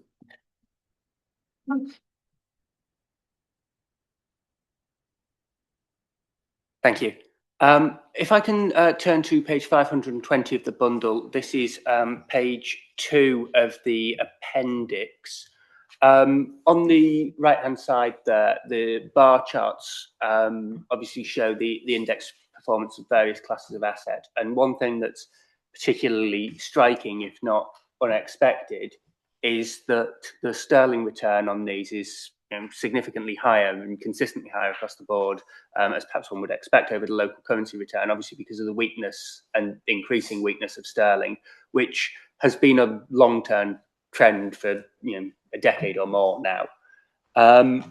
Obviously, because all our liabilities, all our pensions are in sterling, and a significant proportion of our investments are held in currencies other than sterling. There's obviously quite a few, a large chunk of our portfolios dollar denominated, isn't it?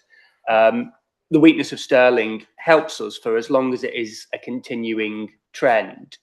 There will, at some point, one has to assume, be a floor to how low sterling will drop. Obviously, if we get into the point of serious devaluation, then that would obviously cause other problems, especially with our UK portfolio. But I am concerned that when we talk earlier about the degree to which the pension fund is overfunded, we are benefiting hugely from the drop-off in sterling. And if we think back to 2022 and the Liz Truss economic meltdown, mini-budget fiasco, obviously the value of our portfolio actually jumped then because sterling crashed. And obviously a lot of our portfolios denominated other than in dollars. It was just being a councillor at that point and not sitting on the pension fund, it was just about the one bit of good news we had from that mini budget was that the pension fund suddenly was overfunded just before a valuation review, and we ended up getting more out of it than we might have expected. This is a bit of a blinking warning light, though, isn't it? The fact that the sterling return is consistently higher, and we are basically counting on that still being the case when we consider the contingency reserve. And in all the discussions that we've had on that, and we've talked about various different potential things. We've talked about climate change and the long-term chipping away impact at some of our investments. We've talked about the risk of a UK default. We've talked about all manner of different events. But I don't recall at any point during those discussions the consistent progressive, slow bloodletting in the devaluation of sterling actually coming up. And so I'm sort of concerned and keen to hear about how this is actually being factored in and addressed within our funding strategy, given that it's a trend that obviously has been going on for over a decade now, but it also seems to be one on which we are increasingly reliant as a fund. And are we basically banking on it continuing? And if so, how confident are we that that will continue to be the case? Thank you. Paul, sorry, Steve. Yeah, so within the risk management framework, there is a currency overlay in place, actually, on the overseas equity assets. So your policy is to sort of hedge 50% of the non-sterling currency exposure to dollars and euros. So we see a 50% hedging policy as the kind of neutral position, because there'll be times when you sort of benefit from that hedge, there'll be times when you don't. So we see diversification. We see tangible diversification benefits from that currency hedging policy. Steve. Yeah, thanks, Chair. And here's the opportunity to talk about the removal of the funding level triggers. Am I correct in assuming that you're saying that should the buffer be agreed at 103%, there is no longer any need for a funding level trigger, and that you have a set of actions in place to take us to 103% buffer, or are you saying that there's some other mechanism in place that doesn't require committee involvement if the funding level should reach, say, 117%? Thank you. Response, Steve?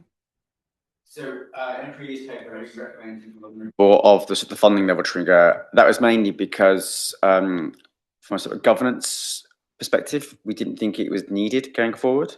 That was because the previous trigger in place at 110 had kind of served its purpose. You've got the strength of the funding position, the surplus, the buffer, the lower risk investment strategy. So we thought there was a reasonable case to sort of remove it. However, because of all the sort of ongoing monitoring that you do through the risk management framework, regular investment day meetings, regular meetings such as this, if there were a material change in the funding level, either positive or negative, you'd be able to sort of pick that up and consider a further review just through sort of normal business activity. Yeah, I do hear that, but if we hadn't had that funding level trigger in place, we wouldn't have had the discussions and the actions undertaken by committee and yourselves on behalf of the committee as a result of those discussions. So those discussions were clearly valuable at the time. I'm just wondering why now committee input on future discussions affecting the funding level are seemingly less important. You?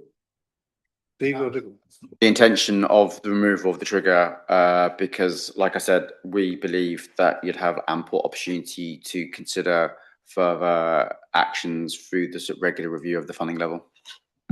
Thank you. Ken, you want to come in? Yeah, thank you, Chair. Just a very brief comment. Just from an independent advisor perspective, I'm very pleased to hear the response that Mr. Turner provided. I think another risk is the long-term devaluation of the US dollar, which has been mooted by the US government as well, would have the similar effect to Councillor Ibbotson's comments a few moments ago. So I think it's pleasing to hear that this risk is being considered and managed actively. Thank you. The legacy hand, or do I come back in? No. Just checking then, it is intended at future committee meetings to monitor the funding level and seek committee opinion on actions accordingly going forward. Yeah? Correct. Councillor Ibbotsson wanted to come back. Thank you. Yeah, I'm keen to sort of interrogate further something that you've just said. The 50% currency hedge as a neutral position makes perfect sense if one expects the value of sterling to remain roughly static. If sterling increases in value, then the currency hedge helps you. If it decreases in value, then the currency hedge hurts you. It all balances out, provided that one expects the strength of sterling to remain roughly stable. If we expect to see, and if you sit here today, and I want to make absolutely clear at this point that I'm pulling figures out of the air as a hypothetical. I'm not putting words in your mouth. If you expect were to sit here today and say, well, we don't know for sure what the future trajectory of sterling is, but we can say with 85% confidence we expect a continued devaluation over the next 12 years, then obviously a 50% currency hedge is not neutral, because then you are actively expecting it to hurt you.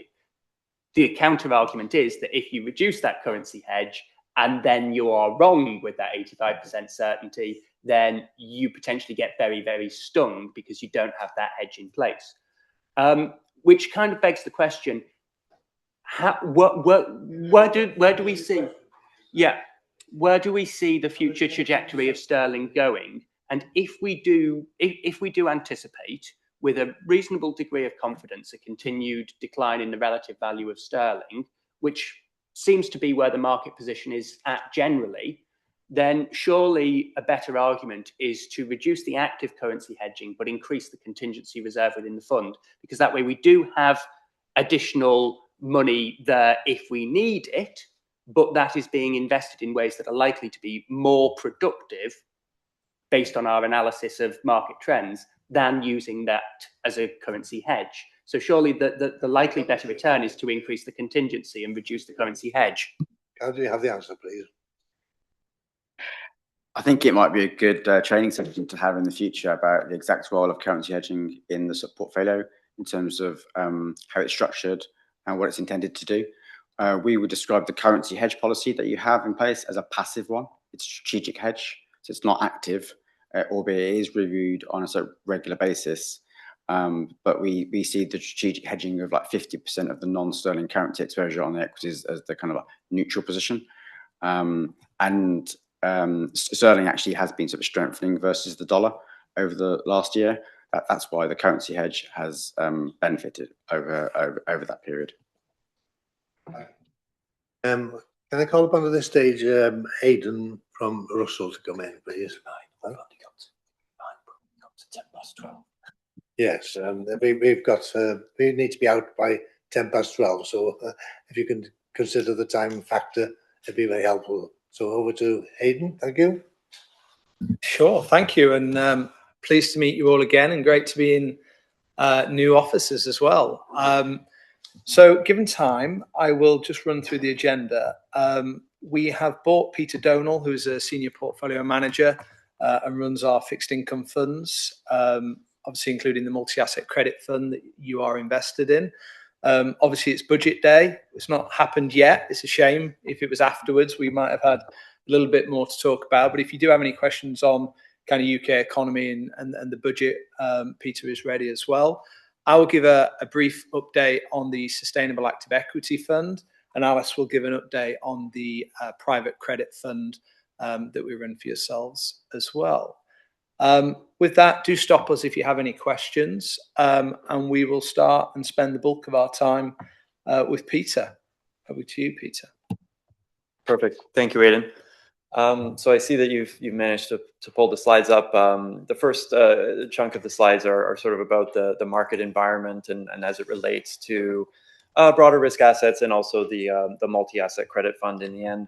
The first slide is sort of our strategist executive summary, looking at what has really happened so far year to date. And it has been a very positive environment for risk assets. We did have a little bit of volatility in April, of course, with the Liberation Day and the tariffs. But overall, looking at equity indices, they're up 18% year to date. You look at credit markets, spreads have moved tighter, and we see positive performance out of credit spreads. And more recently, you've actually seen bond yields starting to decline as well. We've gone through a period where the developed market central banks have been cutting interest rates. And this has also provided a bit of a tailwind in terms of the volatility of interest rates, which made investment sort of more uncertain. Volatility in inflation, higher levels of inflation also brought sort of uncertainty into markets. Even though inflation has remained higher, that uncertainty has gone away to some extent, has allowed central banks to cut rates, and this has also provided sort of tailwinds for the broader risk markets. The other major factor has been the economy. There's been certainly a lot of concerns and a lot of reasons for concerns around the economy, not the least of which was what was the introduction of global tariffs from the US going to do to broader economic trends, and how was that going to impact other nations. Of course, we've dealt with a lot of geopolitics, we've dealt with higher interest rates, we've dealt with inflation. And yet, if you look at the US economy or other economies around the globe, they have managed to sustain growth sort of beyond what was expected as we were starting through this interest rate increasing cycle. The US, of course, has weathered it better than most. Europe did go through a fairly rough patch. The German manufacturing sector continues to be hurt by the war in Russia, impacting their ability to get energy and power their economy. But overall, things have been more robust, and that has been helped by government spending, leading into potentially the UK budget, but we can talk about that as well. Nevertheless, the US has maintained a fiscal deficit to GDP in the 7 to 8% range. This is usually spending that you would only consider for extreme recessionary environments like 2007 global financial crisis.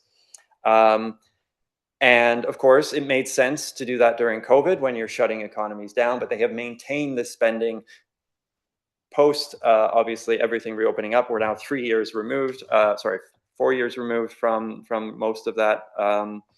And as a result of that, we've seen this spending help the economy. The other thing that's been helping the economy has been artificial intelligence spending, at least in the US. The US consumer generally drives the economy. Not only does it drive the US economy, it often drives the global economy because so much of goods get imported into the US and purchased or services by US consumers. For the first time ever, US CapEx, AI infrastructure spending got to a level that it was more than the US consumer. And so it was driving more GDP than even the US consumer was. And this has sort of obviously been a bit of an unexpected tailwind that we would not have foreseen 2 or 3 years ago. And that has really helped offset some of the weakness because certainly there have been parts of the economy that have really been struggling in this type of environment. So with that backdrop, we have seen on the next slide some more recent economic indicators, and the one at the top is sort of the most relevant: market volatility. Apologies, everyone's sort of straining to try and read, but the market volatility has been coming down. Treasury yields have been coming down, and as I said, this has sort of been part of the impetus that has been spurring the economy. But more interestingly, in the U.S., more recently, we have started to see the unemployment rate tick up. We have seen inflation, after moderating and coming down, start to increase as well. And so this is where you started to get into different pricing dynamics around what was going to happen with Federal Reserve and future interest rate cuts. Of course, we have just received, the Fed remained on hold longer than most other developed central banks. They have recently restarted a cutting cycle. But what this has brought is now the December figure is been up in the air. The probability that the markets have priced for another rate cut has gone from 80% to then down to 20%. And now it's back up to 70% as data has come in, or lack of data as a result of the US government shutdown has also been muddying the outlook for future interest rate considerations from the Federal Reserve. And we'll touch on that potentially briefly again in a minute. Largely, though, from a Russell perspective, we do think the economy continued to be resilient. If you look at the next slide, we've got sort of trend growth being 2%. That's what sustains the economy and sustains levels of employment. Headwinds this year, there have been tariffs. The US has cracked down severely on immigration, and there's been increased uncertainty just from broader political movements and changes to political policies that make it harder for businesses to invest or know what the future is going to hold. However, with central banks starting rate cuts, with bond markets behaving, interest rate volatility coming down, we've seen meaningful improvements in financial conditions. We've got the fiscal tailwinds, which maintain not just in the US, but across the globe. And there is some modest, deregulation coming through in the US economy. And as a result of that, you do see that our strategist team expects that the economy can continue to be resilient throughout these continued uncertainties, if you will. The next slide broadens the outlook a little bit more beyond the US, and so this is maybe where it's worth talking about the UK and the stance you find itself in. Unemployment rate here is more concerning. Inflation has remained higher. Consumer spending a little bit more of a watch point relative to the US. There are some positives to point at, but overall, the UK does find itself in a tougher position. Now, talking about the budget, it is interesting as an outsider. I mean, you can see Canada there on the list is the other one where the unemployment rate has been ticking up. The consumer is really debt straddled. But your former Bank of England governor, Mr. Carney, who is now our prime minister, just released his budget, and it was a meaningful increase in spending. To the likes that which, if it happened here, you would absolutely see a potential riot in the bond market again. However, in Canada, we didn't actually see yields move that much. And so there isn't this sort of conditioning for the bond market to be on a lookout as there is here in the UK. Now, your deficit is certainly higher, so you're at a higher starting point for deficit, even with Canada's recent blowout budget. But debt to GDP levels are generally in line with other nations. The US is the highest. Now, I guess they have privilege of printing currency and treasury being the global supply. But nevertheless, the UK doesn't look much worse than France across these issues. And yet, we see the bond market react much more fluidly to budgetary considerations than we do elsewhere. And I think, this ties back to the gilts crisis of 2022. The market is just a little bit more sensitive here to what's going on in the budget. And so that's certainly what we'll be watching. Some of it is self-inflicted. The LDI and the leverage within the LDI space here in the UK certainly is a characteristic that isn't in Canada. And so, you don't have this risk necessarily of 30-year bonds continuing a rolling snowball down a hill, continuing to grow, and the Bank of England having to step in as they did before. So there is some structural issues there. The UK and how much they issue in the 30-year market as a result of that has certainly created more sensitivity around the yields here in the UK. And so this is where it becomes a bit more concerning. Obviously, the government is well aware of that. They recently floated the trial balloon of not hitting of income taxes raises were not going to come through. The 30-year market immediately rose by 10 basis points. And again, this kind of thing, this is a reaction that we don't necessarily see in other markets. But they backtracked and clearly they're keenly aware of what the bond market is doing. We are in a different environment now than we were back then in terms of inflation continuing to increase and being at very high levels. The Bank of England is, recently had a very close vote and is likely to, maintain a tighter monetary policy than we see in other parts of the globe. So we do think that this, bodes well that the UK, the volatility within the UK interest rate market can be constrained, if you will. The next slide, has a lot of text on it. A lot of it is stuff that we've already covered. So I think maybe better to just skip ahead in the interest of time on the next slide. This is showing you what we've been through, what we've lived through with global central banks Of course, we had the massive rise and one of the fastest and steepest increases in interest rates during the 2022 and early 2023 period. As we're showing on the right-hand side of the chart, you've got central banks starting to cut. Now, the ECB, the Bank of Canada, other developed central banks, they have had more room and they've had to cut faster as a result of weaker economies and inflation being more behaved. You know, Canada in particular has a consumer that is heavily indebted, so that line is steeper. The ECB has had more troubles. The European economy has had more troubles. We talked about Germany earlier.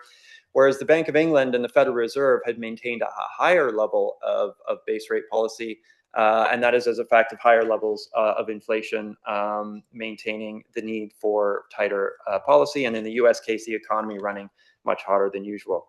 Now, the ECB, the Bank of Canada, the Bank of Japan, expectations, that's what drives market pricing, is the expectations of what's going to happen next.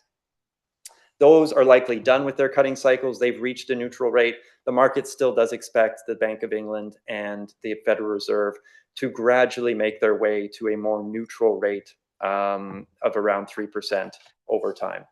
And, you know, the other main point to make there, as we sort of sit to the next slide, is we got used to a period between 2007 and, say, 2020, where interest rates were at and stayed at very, very low levels. That is actually not the normal. The normal for, 100 years prior to 2007 is that interest rates, central bank interest rates would be 2.5% to 3% as a neutral rate. You would have term premiums built on top of that. Interest rates for your bonds would be within 4% and 5%. And actually, that's the environment that we've seen.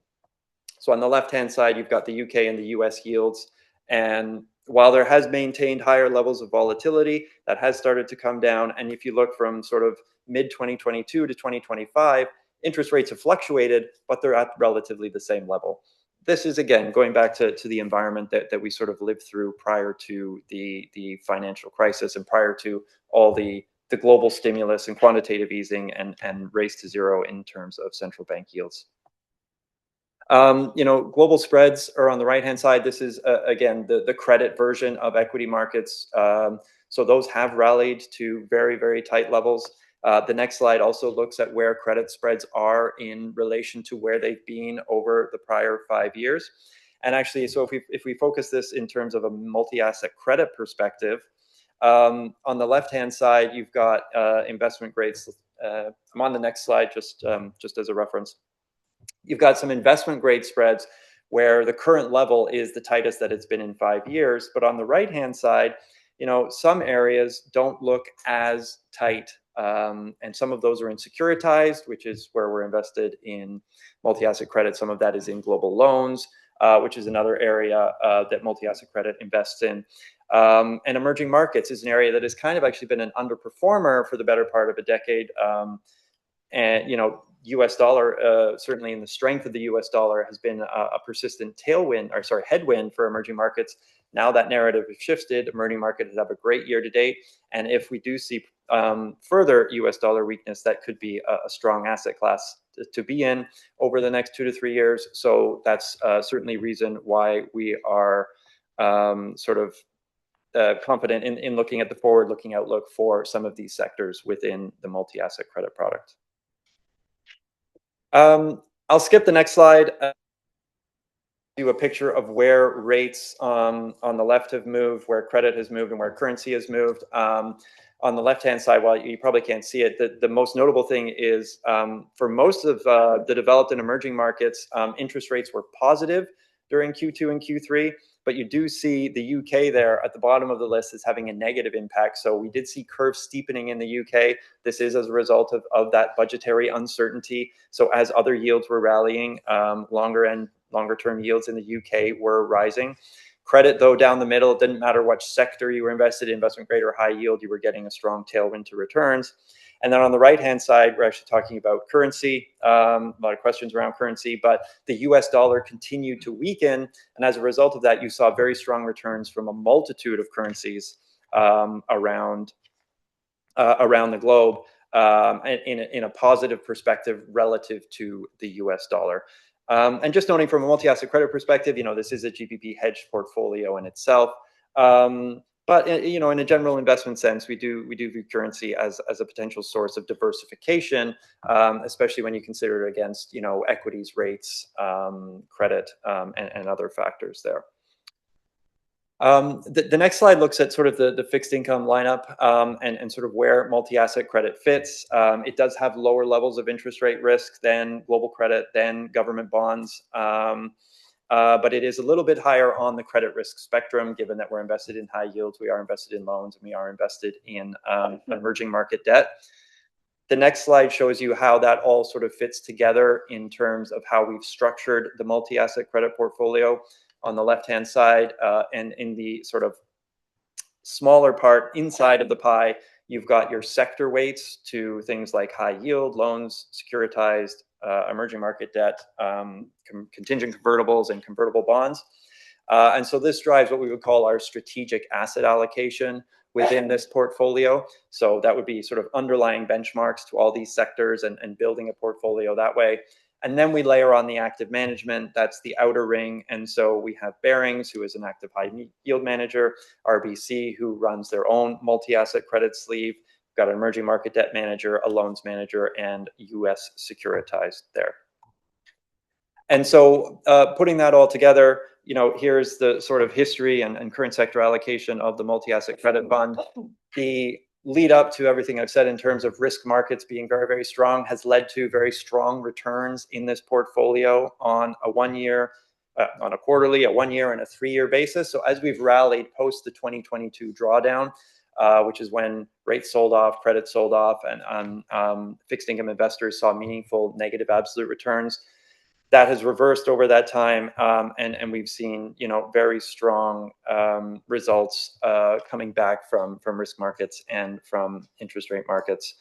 You can see the 2022 portion on the bottom in terms of performance, and then a gradual increase and steady increase beyond that time. I'll end my comments there. Happy to take questions or to pass it off to Aidan and Alice. Any questions so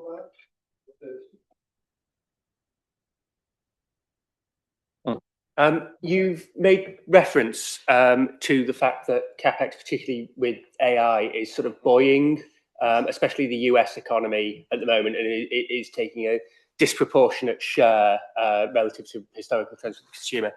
Obviously, you know, if we were having this discussion a year, 18 months ago, what Keynes would have described as animal spirits in that area is very much, you know, the line is going to go up, AI is going to have a transformative impact on the economy, this is going to be a growth industry for years, decades to come.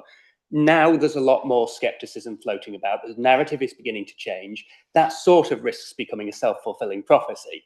And in any event, more sort of empirical studies of it, particularly the MIT study that came out, I think, about 6 weeks ago on the impact of AI and the likely impact of it in future, suggest that this is overblown. There's a lot of talk of a dot-com bubble being repeated with AI, and from sources that are far more informed than I am. Given that, all of the indicators that you've had, all of the market volatility, the likelihood going forward where you expect it to be relative to historical trends, low. Risk of recession, relatively low. There's no, you're saying that the share of the US economy in particular is dependent on this is growing dramatically, and yet there's no talk of the risk of a dramatic revaluation there. How serious do you think that risk is, and how serious an impact, given the disproportionate share of the US economy that's now dependent on that, do you think that, how serious an event do you think it would be, both generally for economic trends, but also specifically for pension funds? So first caveat is I am a fixed income portfolio manager, and this has largely only impacted equity so far. I will answer your question, but just giving that caveat. And for example, multi-asset credit, global credit really has no allocations to these sort of AI hyperscalers and stuff.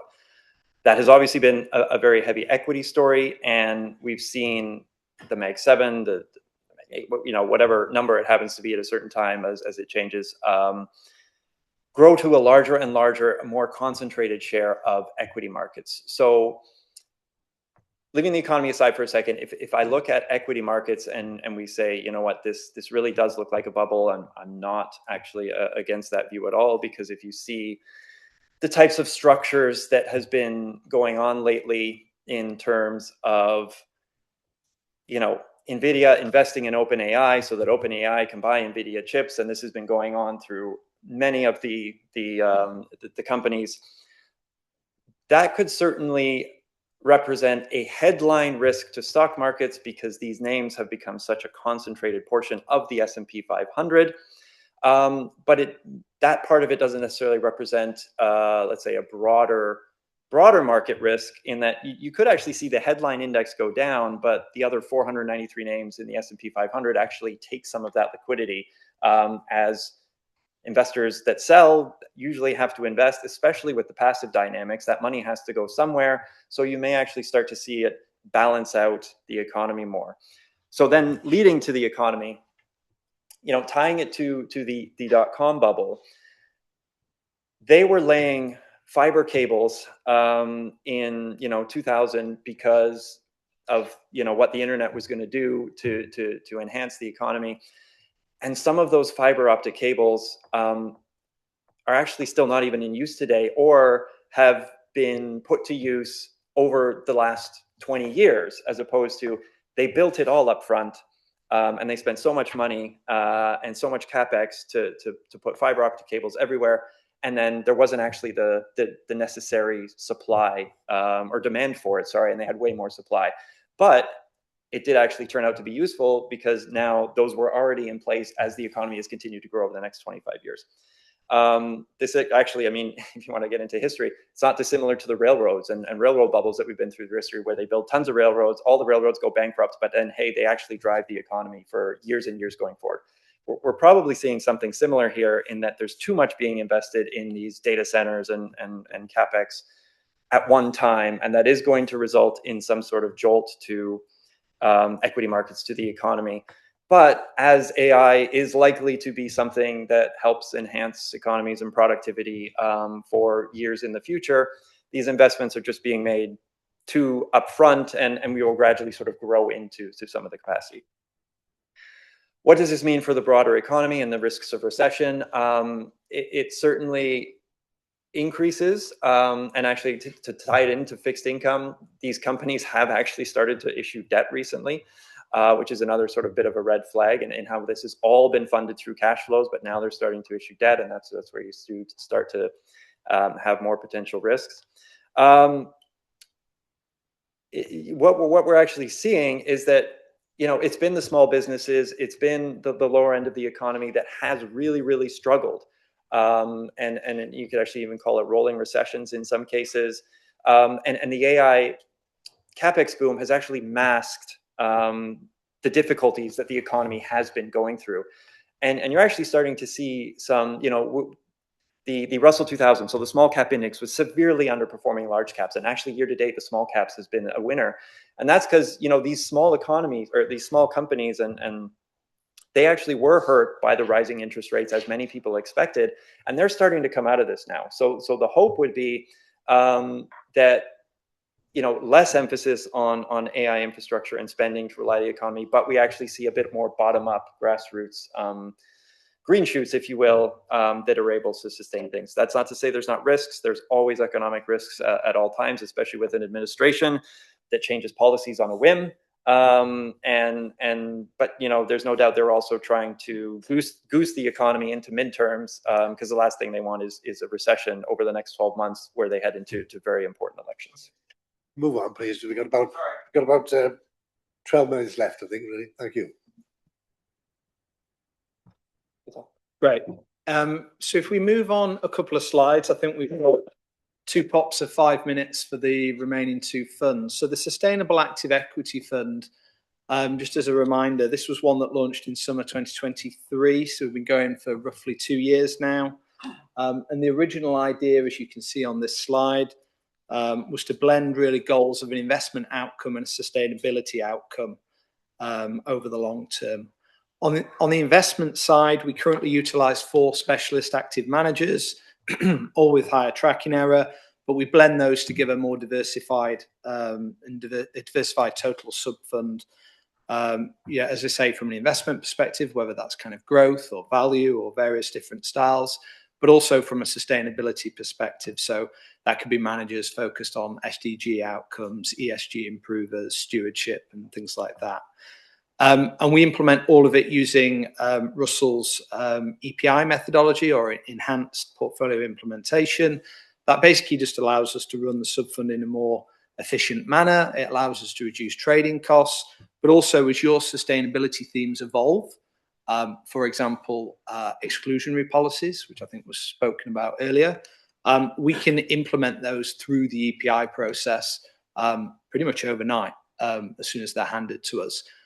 So it's just a flexible implementation method, and can sort of answer any questions on that. All of the managers are signatories to net zero. They're signatories to the PRI, but we also have a net zero framework in place at the sub-fund level, and Russell are also signatories to the PRI as well. So we don't have an over-reliance on the managers to drive the outcomes. There's a range of exclusions which the officers from Clwyd originally supported with in sort of 21, 2022. Some of the people obviously in this room today. Obviously, I acknowledge that some of that may change in the future. Probably the applicability to this sub-fund will be lower. You'll probably see, obviously, there'll be more applicability to other sub-funds across the WPP range. Maybe moving on to the next slide. So just starting on the top right, as I mentioned, we have 4 sustainable managers in the lineup, very focused on ensuring a diversified, balanced approach to the construction. There is an inherent growth bias to the managers that you can select within the sustainable universe. So growth managers being those that rely on compounding and high growth companies to outperform. So we've spent a lot of time making sure we pick styles that are complementary. And you see that on the left-hand side with Wellington, who are sort of more market-oriented, and Spar Invest, who are, we spent a lot of time on actually, who are a more value-oriented manager. But they also differ from a sustainability perspective. So Wellington focuses on corporate stewardship, Spar Invest on ethical companies, but that are improving on a values-based perspective. New Berger focused on transitioning companies, moreover, more on thematics and SDGs. So they all differ in different ways, and we sort of have boutiques like Spar Invest and larger companies like Wellington as well. If you look to the left-hand side, sort of performance, so this is benchmarked against a regular ACWI benchmark, so a regular global equity benchmark with emerging markets included. And you see that it has been a sort of tough period on the bottom half of this. The fund has underperformed over that sort of short 2-year track period. All of the managers have underperformed, which really paints a bit of a picture of what's been going on across the active manager universe. If you actually look at the median manager in the Morningstar universe, so not the sustainable cohort, just the broader cohort, they're down around 3.8% annualized over the last 3 years. I don't have the 2-year figure, but it gives you a bit of a feel. If you actually look at the sustainable cohort of managers, the median manager is down 8.5% over the 1 year, and 5.5% over the 2-year period. So, you know, performance, despite being negative, is ahead of the median peer, and really just kind of goes to the story of market concentrations, and the rise of these tech stocks that was kind of alluded to earlier. So there is some work to do, but we have sort of seen these events happen before. We've seen sort of 2020, 2022, some of the more tenured sub-fund in the WPP lineup have been through these moments of market concentration. And we've seen those come out the other side, and, you know, taking Global Opportunities as an example, is currently around sort of 1% outperformance annualized since it launched, despite kind of all of these market events. Moving on to the next slide, I'll try and shoot through these. Really just to say that the opportunity set is growing. We are seeing probably less going in at the top of the pipe. We've probably seen a little bit of a stagnation in terms of the amount of products that are being newly created. But we are seeing kind of newer ideas get towards the bottom of the pipe. We've seen sort of this year 3 new products, one in kind of the growth space, one looking at SDG alignment, one looking at more thematic, so looking, for example, at ESG-friendly stocks in controversial sectors. So lots of different flavors. But actually what we've seen a lot of here in terms of the growth getting to the bottom is more quantitative-oriented managers. So as data has improved, and as these quantitative managers have started to come up with new models to assume that data and turn that into investment products, we've seen sort of a rise in the amount of quantitative products available. So if you move to the next slide, you'll see that the 4 managers are in this chart. You can kind of see those on a value and growth lens and as kind of small and large cap. They all kind of sit where I described earlier. But you do see there is a manager hiding in the background there that I haven't mentioned, which is Lazard. And Lazard is a proposed manager that we'll be bringing to the WPP fairly shortly. And they're designed really to bring some diversification. So I talked about those other managers earlier. They're all fundamental-based managers. So they're all stock pickers. What we don't have, I guess, in the sub-fund is a more quantitative or systematic approach. So we are looking to hire Lazard's Global Climate Plus, and we're going to be replacing Neuberger Berman in the lineup. And really, Lazard, they're doing similar things, and they're trying to invest in companies that are, transitioning from a climate perspective. They use bottom-up selection as part of their quantitative process as well. They have proprietary climate analytics. They have AI and text analysis tools to try and have anti-greenwashing. They go through company reports to see where there's conflicting data within reports and challenge company management on that. So this, but above all, I think we see them as a very strong manager from an investment perspective, and one that we think will be really additive to this sub-fund lineup. Moving on to the next slide, I'll just kind of pull out what's new or changed. These are the net zero goals for the sub-fund. Nothing new, nothing's changed. These are all, we monitor these on a sort of daily basis. We report them back quarterly to the WPP officers. They're all tracking well ahead of where they should be. There's exclusions at the sub-fund level. You can see it below there, which I'm sure most of the people on this committee are aware of. If we move to the next slide. This is really just a note on engagement, stewardship, and the multi-layered approach. Again, nothing really new here, so I'll maybe kind of skip past that one, given the interest of time. This here just shows you the carbon footprint of the underlying managers. Again, at the total sub-fund level, these are all tracking ahead of where they should be. Mirova is the only one that I think is kind of above the benchmark level. Interestingly, when we hired Mirova, that was less than half. That really just paints a picture of how quickly on backward-looking carbon metrics managers can move around. But actually, if you look on a forward-looking, any forward-looking climate metrics, you look at Mirova's portfolio, it's unchanged. So different lenses give you kind of different outcomes, and we kind of have to look at all of those over time. How does Lazard compare? So interestingly, Lazard, because they're a quant manager, they'll try and hug the kind of net zero framework quantitatively. So they will decarbonize over time in line with net zero framework and embed that into the quantitative model. We've got about 5 minutes left. Yeah. If we move on to the next slide, I think that's the final one.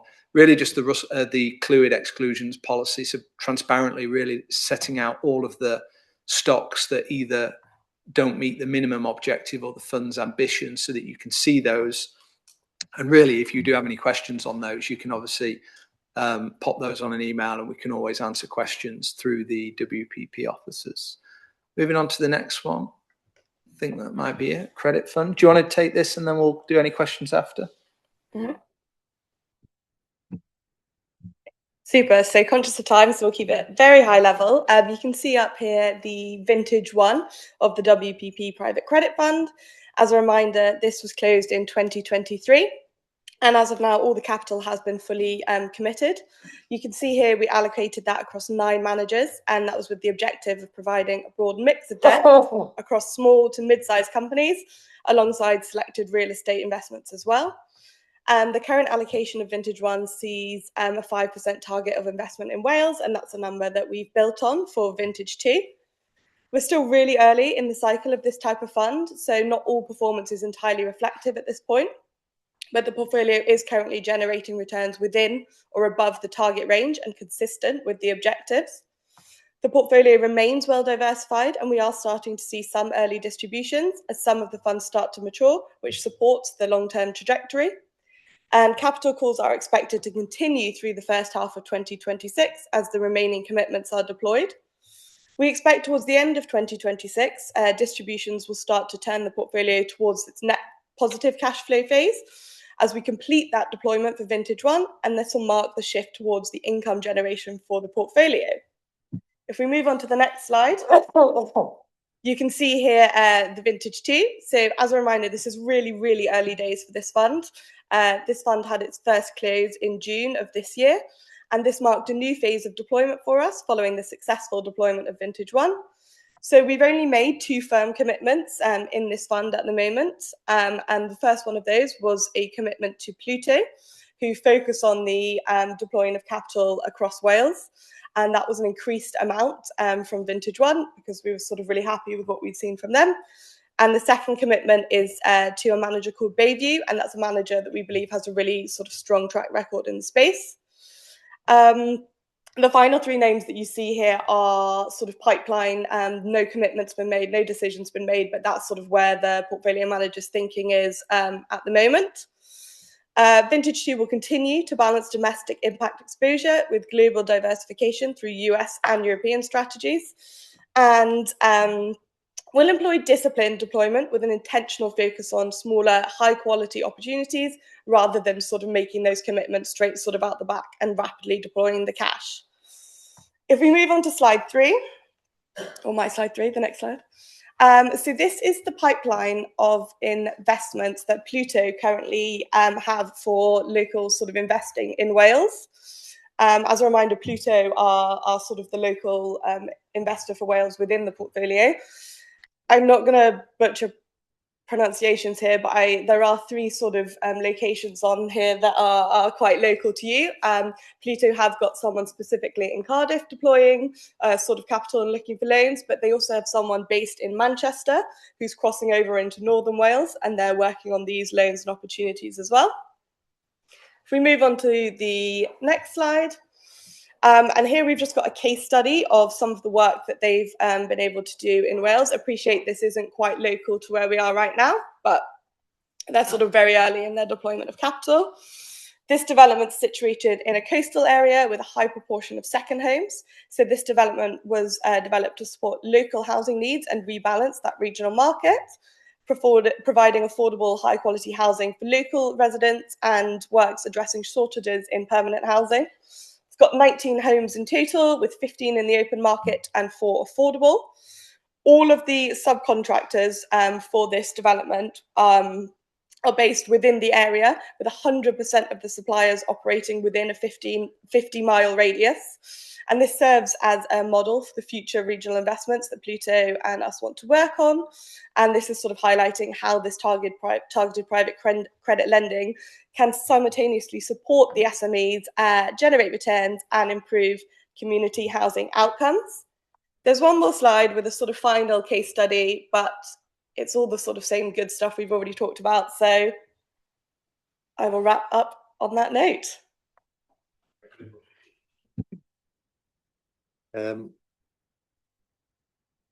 Would somebody like to move the recommendation, please, on page 511? Moved by Councillor Mullin. Will seconded, please? Councillor Wren. Thank you very much indeed. Just there. Yeah. Can we thank Russell representatives for their delivery today? Thank you very much indeed. I'm sorry it was a bit rushed, but there we go. Okay. Thanks so much indeed. And again, we take up your point. If you have any questions, we can email them to you. Okay. Thank you very much indeed. So can we vote on the recommendation then? On page 511, committee note the report. All in favour? Anyone against? Thanks so much indeed. Now we have the dates of the future meetings, which are shown on page 3 of the agenda. The next meeting is scheduled for February 2026, but it's to be confirmed. The actual date of that has not been settled yet. If I can just add to that, Chair, that's because of the Wales Pension Partnership and the recommendations that need to be brought to that committee. Okay, happy with that? Thank you. I think Councillor Wedrick asked, could that meeting be changed? The time of that meeting be changed? I think we have it at the March meeting. Sorry, at the March meeting, and that has been pursued. But unfortunately, this particular committee room is used for other purposes, and there's a clash with the other meetings. So I'm afraid we can't meet his particular request in that sense. But we have tried. Okay, so we'll move that we accept the dates of the future meetings. Okay, all in favour? Thanks so much indeed. Right, that completes the meeting for today, really, and I thank members and officers for their attendance and their contributions. And we're now due to go over now to the pension fund offices for a WPP briefing and lunch, I think, as well. With some lunch there either before or after. Yeah. And then we're back here for 2, is it? If members want to attend the employer meeting, that's optional. Yeah, the employer meeting's here at 2, and it's back in this chamber. Okay, thanks so much indeed. Thank you.